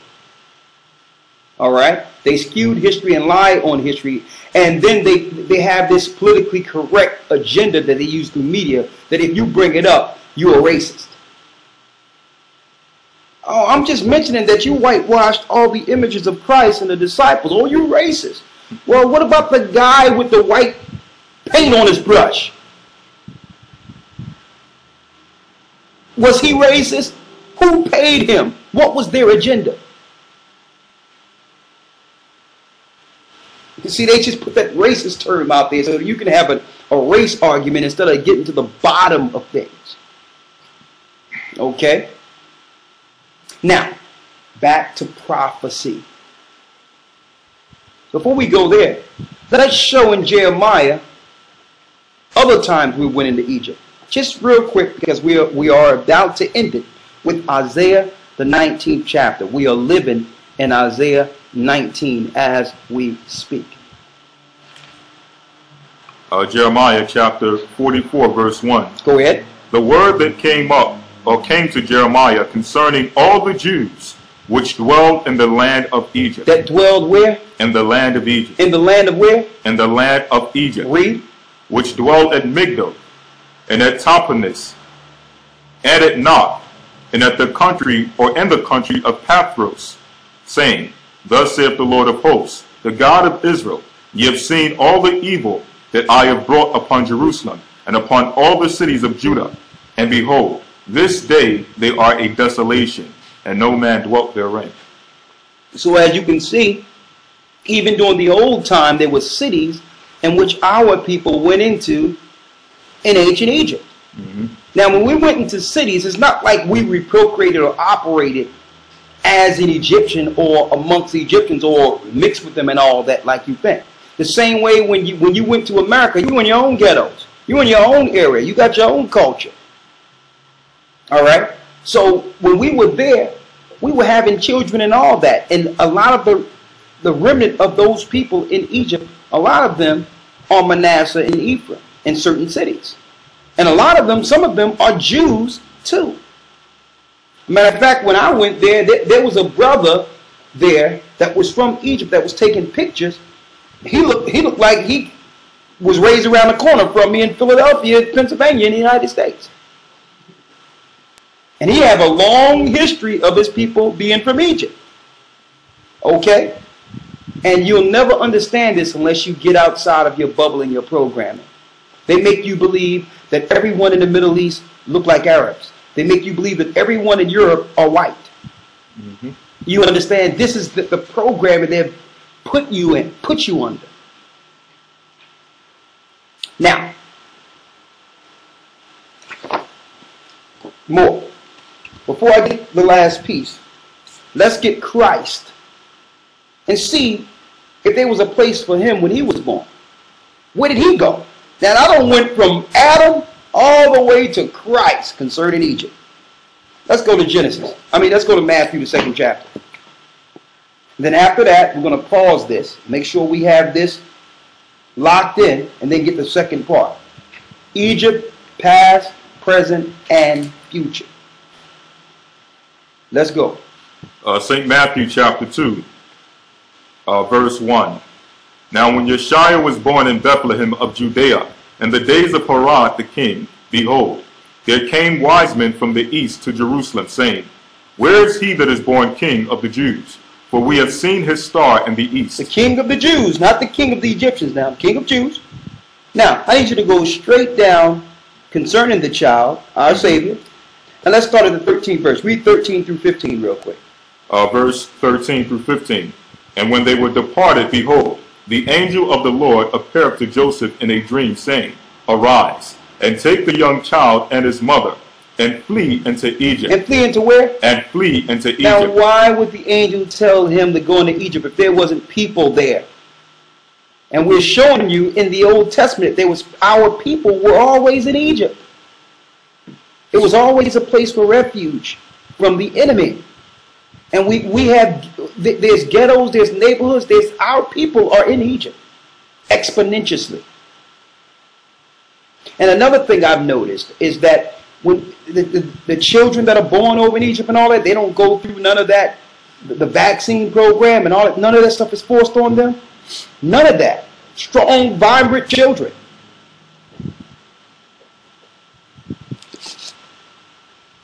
Read on. It says, And when they were departed, behold, the angel of the Lord appeared to Joseph in a dream, saying, Arise, take the young child and his mother, and flee into Egypt. Go ahead. And be thou there until I bring thee word. Go ahead. For Herod will seek the young child to destroy him. Because Herod, an Edomite, that was a white man, that had a decree to kill Christ. And I have to emphasize that because the Idumeans were in a perpetual war against us. Herod was the first Edomite to be a governor over a black country, Israel. See, he was Roman. Matter of fact, his bloodline linked directly to the British family today. Herod's line linked directly to the Bushes today. And guess what? His bloodline links directly to Barack Obama's mother. Okay? Now, our Lord and Savior had to go into Egypt, proving you there was always havens for God's people there. You want to know why it's the center of international attention right now? We're going to show you why. We're going to show you exactly why it's the center of attention. And why Barack Obama is totally upset and the Western world is totally upset that they didn't throw their lapdog Marcy of the Muslim Brotherhood out of there. Okay? Now, I'm going to show you. We go into Isaiah 19, but let me save this portion of the video first. Okay. We went into Egypt. We showed you who were the people of Egypt originally. We also showed you that there's a conspiracy between the Edomites, who are the people of the Western world, the rulers of the Western world, predominantly the Zionists, who are controlling the world under Satan, and the Ishmaelites, or whom you would call the Muslim Brotherhood. These two have conspired against God's people. Go to Psalms 83, and I'm going to show you how this culminates into what's going on in Egypt today. When we find out that the Egyptians look like us, and that we actually ruled Egypt, and that Egypt was part of the promised land from the beginning, we'll talk to an historian in America, someone of another persuasion, and they'll look at us and say, well, no, it seemed like they were probably more Middle Eastern.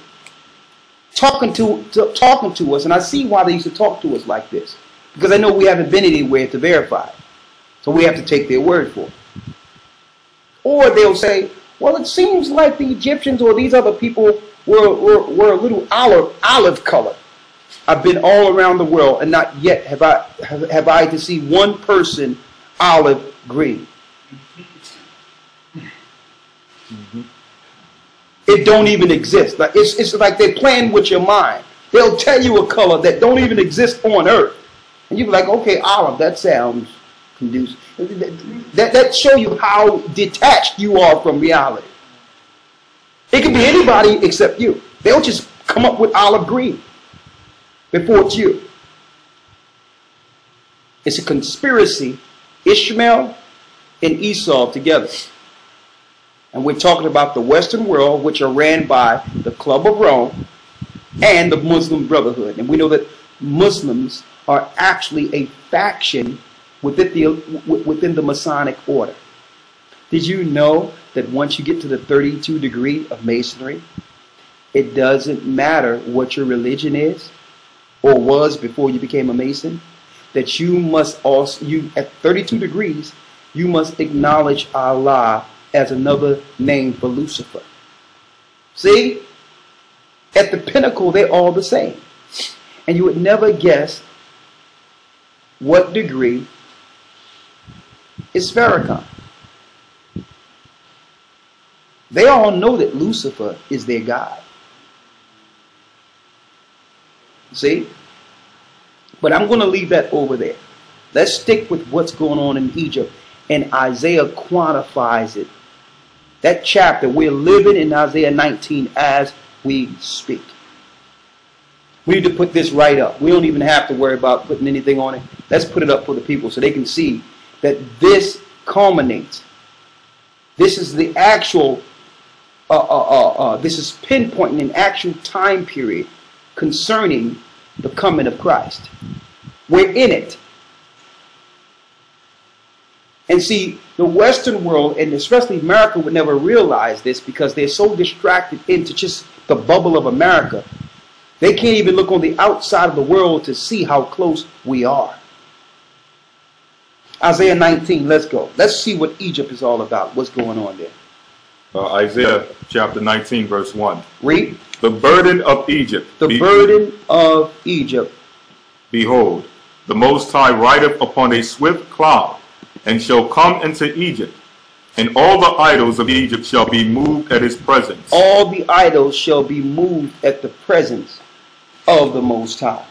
Read. And the heart of Egypt shall melt in the midst of it. And I will set the Egyptians against the Egyptians, and they shall fight everyone against his brother. So that's telling us a spirit is coming through Egypt that's destroying the gods of Egypt. You understand? So now that that grip is coming off of Egypt, the Western world is looking to put in the Muslim Brotherhood to try to sustain that spiritual connection with idols. And I'm going to tell you, I done seen brothers go over there and brothers sit down and speak with them. They're more, let me tell you, the only reason they're Muslims is because it's cultural. Mm-hmm. They don't believe in it. It's just part of what they have to do to live in the country. They look to our people for light. And if we bring them the truth, they'll readily find it. They'll readily follow it. Because they see the hypocrisy of Islam and what they teach opposed to what it really is. Similar to how Christians are in America. The majority of people were raised Christian, but they don't follow that Christianity and because they see it's a fraud. So the Most High is tearing the spirit down, the gods of those nations. So they want to put the Muslim Brotherhood over there. Hold that. It's Psalms 83. I want to show something real quick. So slowly but surely, the gods of Egypt are falling. Why? Because the Most High's people are beginning to have a presence there. Do me a favor. Cut this light on here for me. This light here. Read Psalms 83. Read. Psalms chapter 83, verse 1. Go ahead. Keep not thou silence, O God. Go ahead. Hold not thy peace, and be not still, O God. For lo, thine enemies make a tumult. Thine enemies make atonement. That means the enemies of the Most High are all together in an uproar. Saying what? And they that hate thee have lifted up the head. Go ahead. They have taken crafty counsel against thy people. They have come together and taken crafty counsel against God's people. Read. And consulted against thy hidden ones. And they have consulted against the hidden ones of the Most High. Read. Verse 4. They have said, They have said, and let us cut them off from being a nation. So these nations have conspired together and said what? Come, and let us cut them off from being a nation. Let us cut God's people off from being a nation. That's why we don't know who we are in the earth today. Read. That the name of Israel may be no more in remembrance. That the true Israelites' name be no more in remembrance. They have done a good job by what? Lying on our history. Who have done this? Read. Verse 5. For they have consulted together with one consent. They have consorted together with one consent. They are confederate against thee. But they are confederate against thee. When they counsel, they counseling against God's people. Read. Verse 6. The tabernacles of Edom. Now David is identifying the chief conspirator against our history. Edom, or the Romans, or whom they call themselves today, Jewish. Who's the second culprit? And the Ishmaelites. They go to Muslim Brotherhood, and that's why they want to put them in charge. And you know what? The Egyptians are not going for it. See? There's a rebellion in Egypt. We're going to show you where that rebellion leads according to prophecy. And what did Barack Obama do? He says, okay, I have to look into the funding concerning Egypt now. As a matter of fact, he's being used as a puppet to speak against parts of Africa. He's just a face. And now he's saying, well, you know what? Not only will we cut off the funding, we need to separate them from AFRICOM. Why? There's a certain number financially each country get if they can agree to their own destruction. So if they kick them out of AFRICOM, then Egypt won't get some of the funding that they would normally get if they agree to their own eugenics or their own genocide. No sooner as the first revolution happened, when they put Mubarak out of place, no sooner as that happened and they put their people back in, no sooner as that happened, they began chemtrailing all over Egypt. See? Why? Because the eugenics program is not in place like it is. The controlled eugenics to kill people is not in place like it is in America or in the Western world. And the people have fight. And not only that, nuclear capability. So you just can't go over Egypt and try to overrun them. It's not going to happen. So they're going to look to starve Egypt out, knowing that our people, a lot of our people in number, live in Egypt. We speak another language, but all in all, we're there. Read. This is Isaiah chapter 19, verse 1. And I'm going to say this. When you go into Africa, just real quick, into Africa, there's a number of African countries who are Muslim. And they think that they were born Muslim and they was always Muslim. That's part of the conquest too. The Europeans took us down and converted us into Christianity. That's Esau. And the Arabs took us down and converted us into Islam, which is a Arab Christianity. That's Ishmael. See, it's the same thing, two separate languages leading our people to worship the same God. Now, as soon as we broke out of the Christian programming during the civil rights movement, they shifted it by putting the Nation of Islam as an option within America to keep us under the slave mentality. We would leave the slave mentality of Christianity and embrace another slave mentality, Islam. Now, the Bible is correct. The scriptures are correct. The histories concerning us in the Bible is correct. But Christianity is a bold-faced lie, and its doctrine is a doctrine of devils. Okay? I can separate the two. Can you? Let's go to Isaiah 19. Isaiah 19:1. Go ahead. The burden of Egypt, behold, the Lord rideth upon a swift cloud, and shall come into Egypt, and the idols of Egypt shall be moved at his presence, and Go the ahead. heart of Egypt shall melt in the midst of it. Go ahead. And I will set the Egyptians against the Egyptians. So that's what's going on now. You see that it's been a separation there. So the Spirit of the Most High went through there, and it's being separated on either side.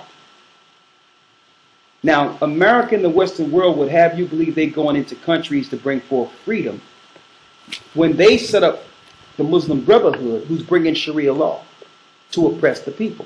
And they'll make people in America believe that it's the Arabs setting up Sharia law. It's actually an oppressive ideology. It suppresses and oppresses the people. No soon as the Western world got in there and they put Morsi in there, they tried to inflict that Sharia law, that Saudi Arabian Sharia law on the Egyptians. They wasn't having it. If you know anything about those people, they're some of the most rebellious people on earth. Okay, you cannot control them like that at all, and there's too many of them. And the strength of them is the fact that they're together. That's their strength. Okay, read, and they understand who the enemy is either too. Okay, beyond any shadow of a doubt. Read. Verse 2. And I will set the Egyptians against the Egyptians. That's what's going on now. Read. And they shall fight, everyone against his neighbor, and everyone against his brother, and everyone against his neighbor. Go ahead. City against city, and kingdom against kingdom. Go ahead. Verse 3. And the spirit of Egypt shall fail in the midst of it. It's talking about the God that's been controlling Egypt. That spirit is going to fail. Read. And I will destroy the counsel thereof. He's going to destroy the leadership. You notice the military is in charge now? See that? Read. And they shall seek to idols, and to the charmers, and to them that have familiar spirits. So they're going to start going to their sorcerers and their wizards and what? And to the wizards. Verse 4. And they're doing that. Read. And the Egyptians will I give over into the hand of a cruel lord. And over to the hands to a what? Of a cruel lord. Read. And a fierce king shall rule over them. And a fierce king shall rule over them. I'm going to go there in a second about this fierce king. Go ahead. Saith the Lord of hosts. Verse 5. And the waters shall fail from the sea, and the rivers shall be wasted and dried up. It's showing you that the Nile will be dried up. I looked into history. I looked into a news article about 3 years ago. It was brought to my attention, and guess what?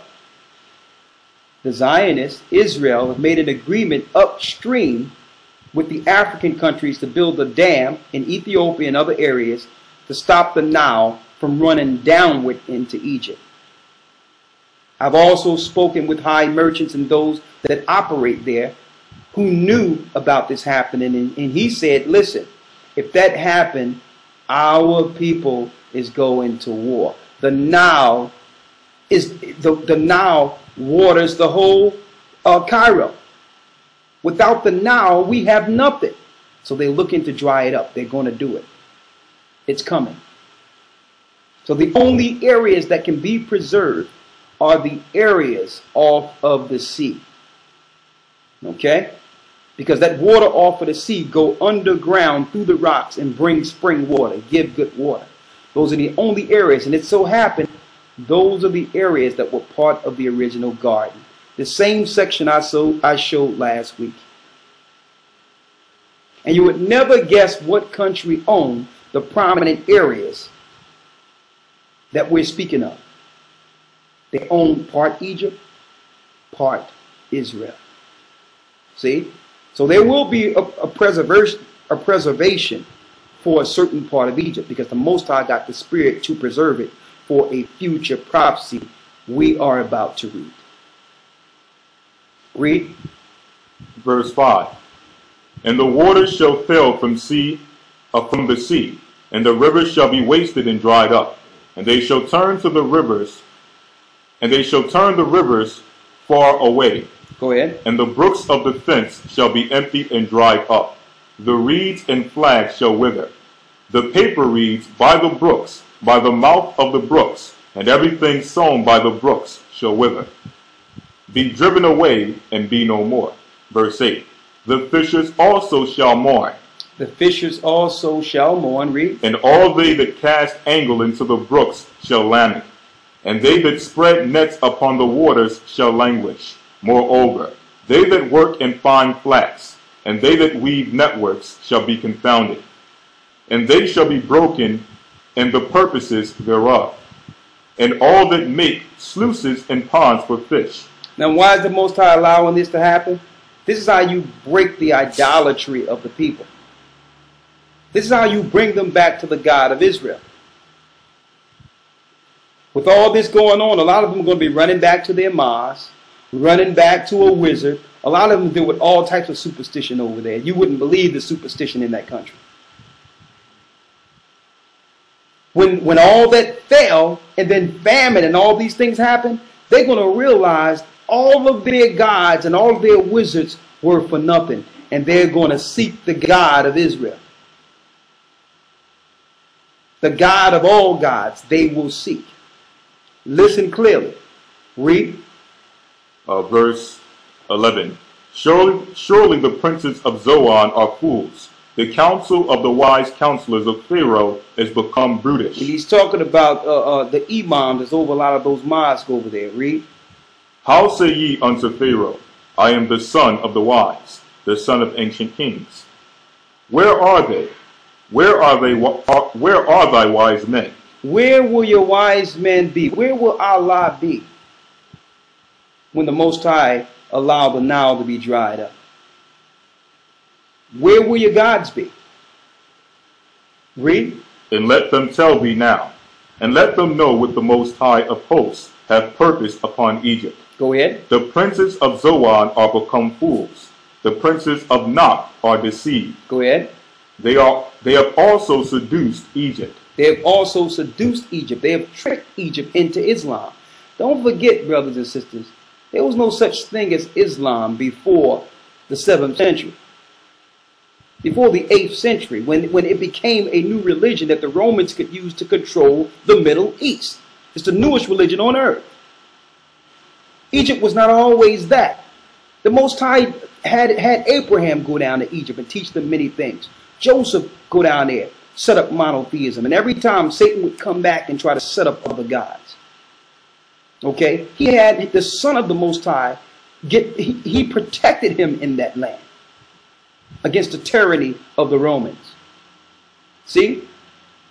But eventually the Ishmaelites, the Muslim Brotherhood, and the Romans made a stronghold through Islam, the suppressive religion.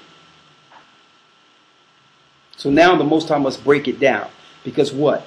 That land is coming back to the holy people. Many gonna die through this. But eventually that land will be part of the land that's flowing with milk and honey. Listen clearly. Read. Verse 13. The princes of Zoan are become fools. Go ahead. The princes of Nob are deceived. They have also seduced Egypt, even they that are the stay of the tribes thereof. Hold up. Read that again. Even those that are what? Even they that are the stay of the tribes thereof. They even deceived the tribes that were still in Egypt. See, there's a remnant of Israel, millions of them, still there. And a lot of them have failed to Islam. See? And they made it over. It's not like America. It's not like you can go on a corner and let everybody know who Israel is. So the Most High is going to use these drastic measures to shake his people who have trusted on Islam and all their superstition and come back. And they're going to cleave to the house of Jacob. They're going to actually operate as the children of Israel again within Egypt. That's what this is really about. Read. Verse 14. The Lord hath mingled a perverse spirit in the midst thereof, and they have caused Egypt to err in every work thereof, as a drunken man staggereth in the wind. Neither shall there be any work for Egypt, which the head or tail, branch or rush may do. And that have already taken its place. When you go over there, it's, a lot of people are suffering from unemployment, but the families help each other. When you go in, and some of it is quite honorable. You go into some of their immigration offices and places like that, you go and speak amongst them, and you be like, well, where the computers is? Where are all the computers?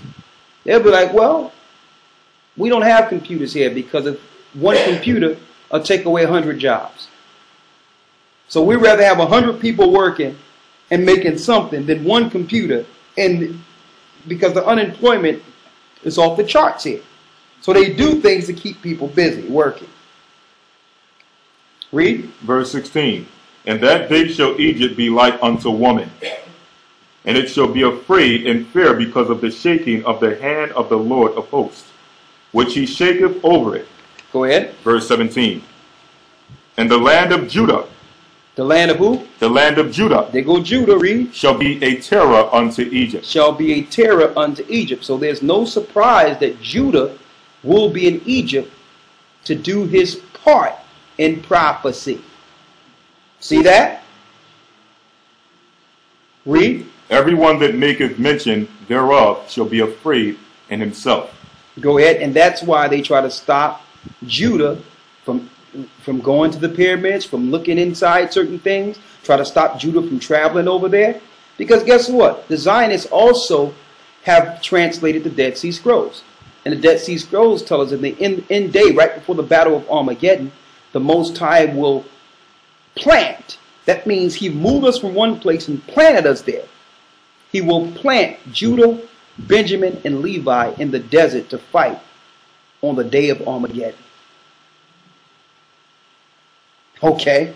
So we know it's the will of the Most High that's calling us back into these regions. It's a biblical proportion. Read. Because of the counsel of the Lord of hosts, which he hath determined against it. Verse 18. Go ahead. And that day shall 5 cities in the land of Egypt speak the language of Canaan. Hold up now. 5 cities will speak the language of Canaan. What was the Canaan language? Phoenician. What is the Phoenician? Ancient Hebrew. See this? Now you see why they wanted to try to put their people in place in certain regions, knowing that God's people would be there in the end times. That's what these wars are really about, brothers and sisters. They know the Most High is breaking our captivity, and he's going to call us to certain regions in which we'll be saved from in the old world. Okay? He's bringing us back. Listen. Read. Verse 18. And that day shall 5 cities in the land of Egypt speak the language of Canaan, and swear to the Lord of hosts.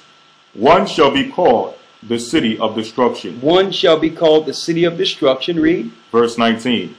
And that day shall there be an altar to the Lord in the midst of the land of Egypt. They're going to be an altar in the midst of Egypt. Read. And a pillar at the border thereof to the Lord. And the pillar at the border thereof. We know that pillar links to a place of judgment, and it cuts off the border or the areas from which the Most High will have his people and judge at the very end.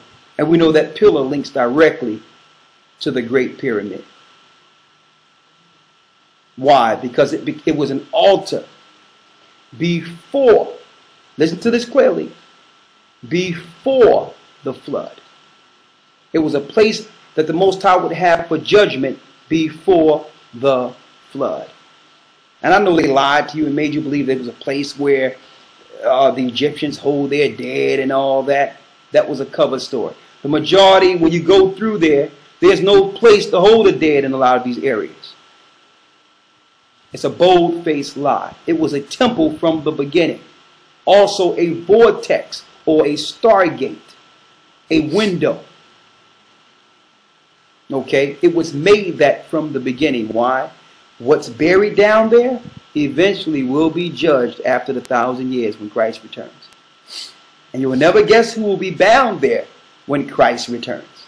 It tells us in Revelation, the 20th chapter, that Satan will be bound in chains. He will be next to his buddy, Azazel. Right there, under the pyramid Giza. Okay? Read. Verse 20. And it shall be for a sign and for a witness unto the Lord of hosts in the land of Egypt. Go ahead. For they shall cry unto the Lord because of the oppressors, and he shall send them a Savior and a great one, and he shall deliver them. That's Christ. Eventually he will deliver the remnant of us that come back to him in the land of Egypt. Read. Verse 21. And the Lord shall be known to Egypt, and the Egyptians shall know the Lord in that day. See that? So the Most High is doing this to drive us from these religions back to him. The same way he opened our eyes and taken away false religion and Christianity from us. And we know the truth according to God in Christ now, the truth concerning his Bible. He's going to use these scenarios to wake up his people who are still in Egypt and have them break the stronghold that's been placed over them, called Islam. See? Read. And the Lord shall be known to Egypt, and the Egyptians shall know the Lord in that day. Go ahead. And shall do sacrifice and oblation, yea, they shall vow a vow unto the Most High and perform it. And the Most High shall smite Egypt. He shall smite and heal it. And they shall return even to the Most High. And they shall return to the Most High. Read. And he shall be entreated of them, and shall heal them. And that day shall there be a highway out of Egypt to Assyria. See that? The same areas of the Garden of Eden. Read. And that day there shall be a highway out of Egypt to Assyria. And the Egypt to Assyria. See that? Same areas from the beginning. There's going to be a highway. The Most High is going to smite the tongue of the sea, and we're going to walk over dry shod back to the Mount Sinai for a moment. It's going to tell you that. Read. And the Egyptian into Assyria, and the Egyptians shall serve with the Assyrians. It's talking about the Gentile nations. Read. Verse 24. And that day shall Israel be third with Egypt. Israel shall be what? Israel shall be the third with Egypt. Israel shall be a third with Egypt, showing you that 1/3 of Egypt belongs to us. See? See that? You follow me here? You see why they trying to put their militaries in place to try to stop our people from going into those certain regions? Read. Verse 24. And that day shall Israel be the third with Egypt and with Assyria, even a blessing in the midst of the land. A blessing in the midst of the land. Read. Verse 25. Whom the Lord of hosts shall bless, saying, Blessed be Egypt, my people. Hold up. Egypt, my what? Blessed be Egypt, my people. That's why it's saying Egypt, my people, because it always belonged to us. It was our land from the beginning. It wasn't Hamitic land. It belonged to us, which is given to Hamites after the flood. And only the northern part was given to Hamites. But it always belonged to the sons of Adam, the sons of Abraham, the sons of Shem, the sons of Noah, Isaac, Jacob, on and on and on. It belongs to us. Read. Verse 25. Whom the Lord of hosts shall bless, saying, Blessed be Egypt, my people, and Assyria, the work of my hands, and Israel, mine inheritance. And Israel, mine inheritance. Read. Oh, this one. So as you can see,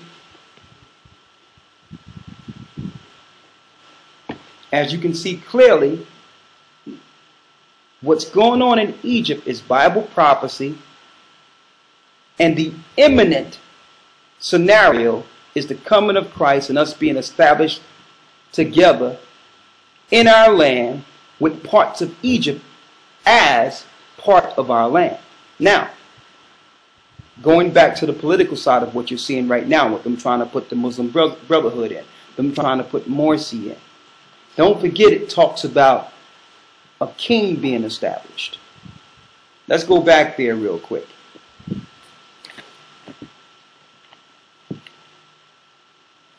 At the very end. Let's read it real quick about that king.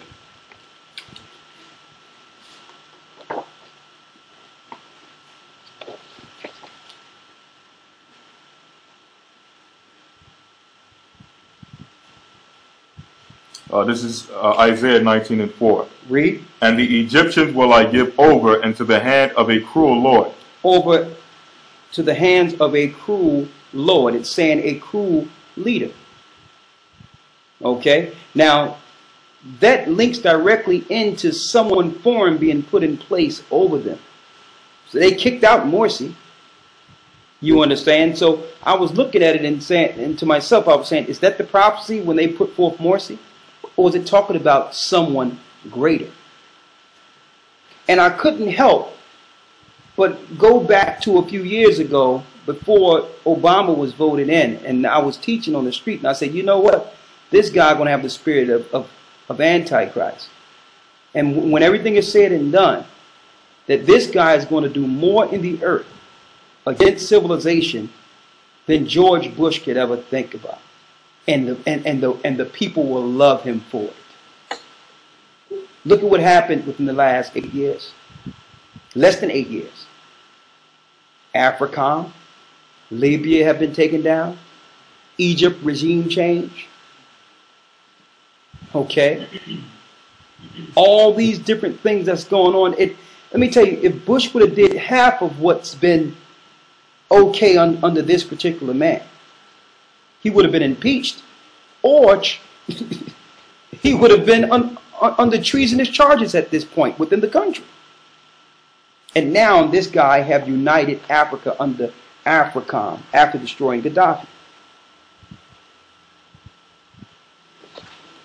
Is he? We'll see. But I know that what's going on in Egypt right now is Isaiah 19, with the Most High shaking their gods and forcing his people back to him. And that concludes our lesson of Egypt, past, present, and future. Of course, there's more, but we're up against the time. Shalom.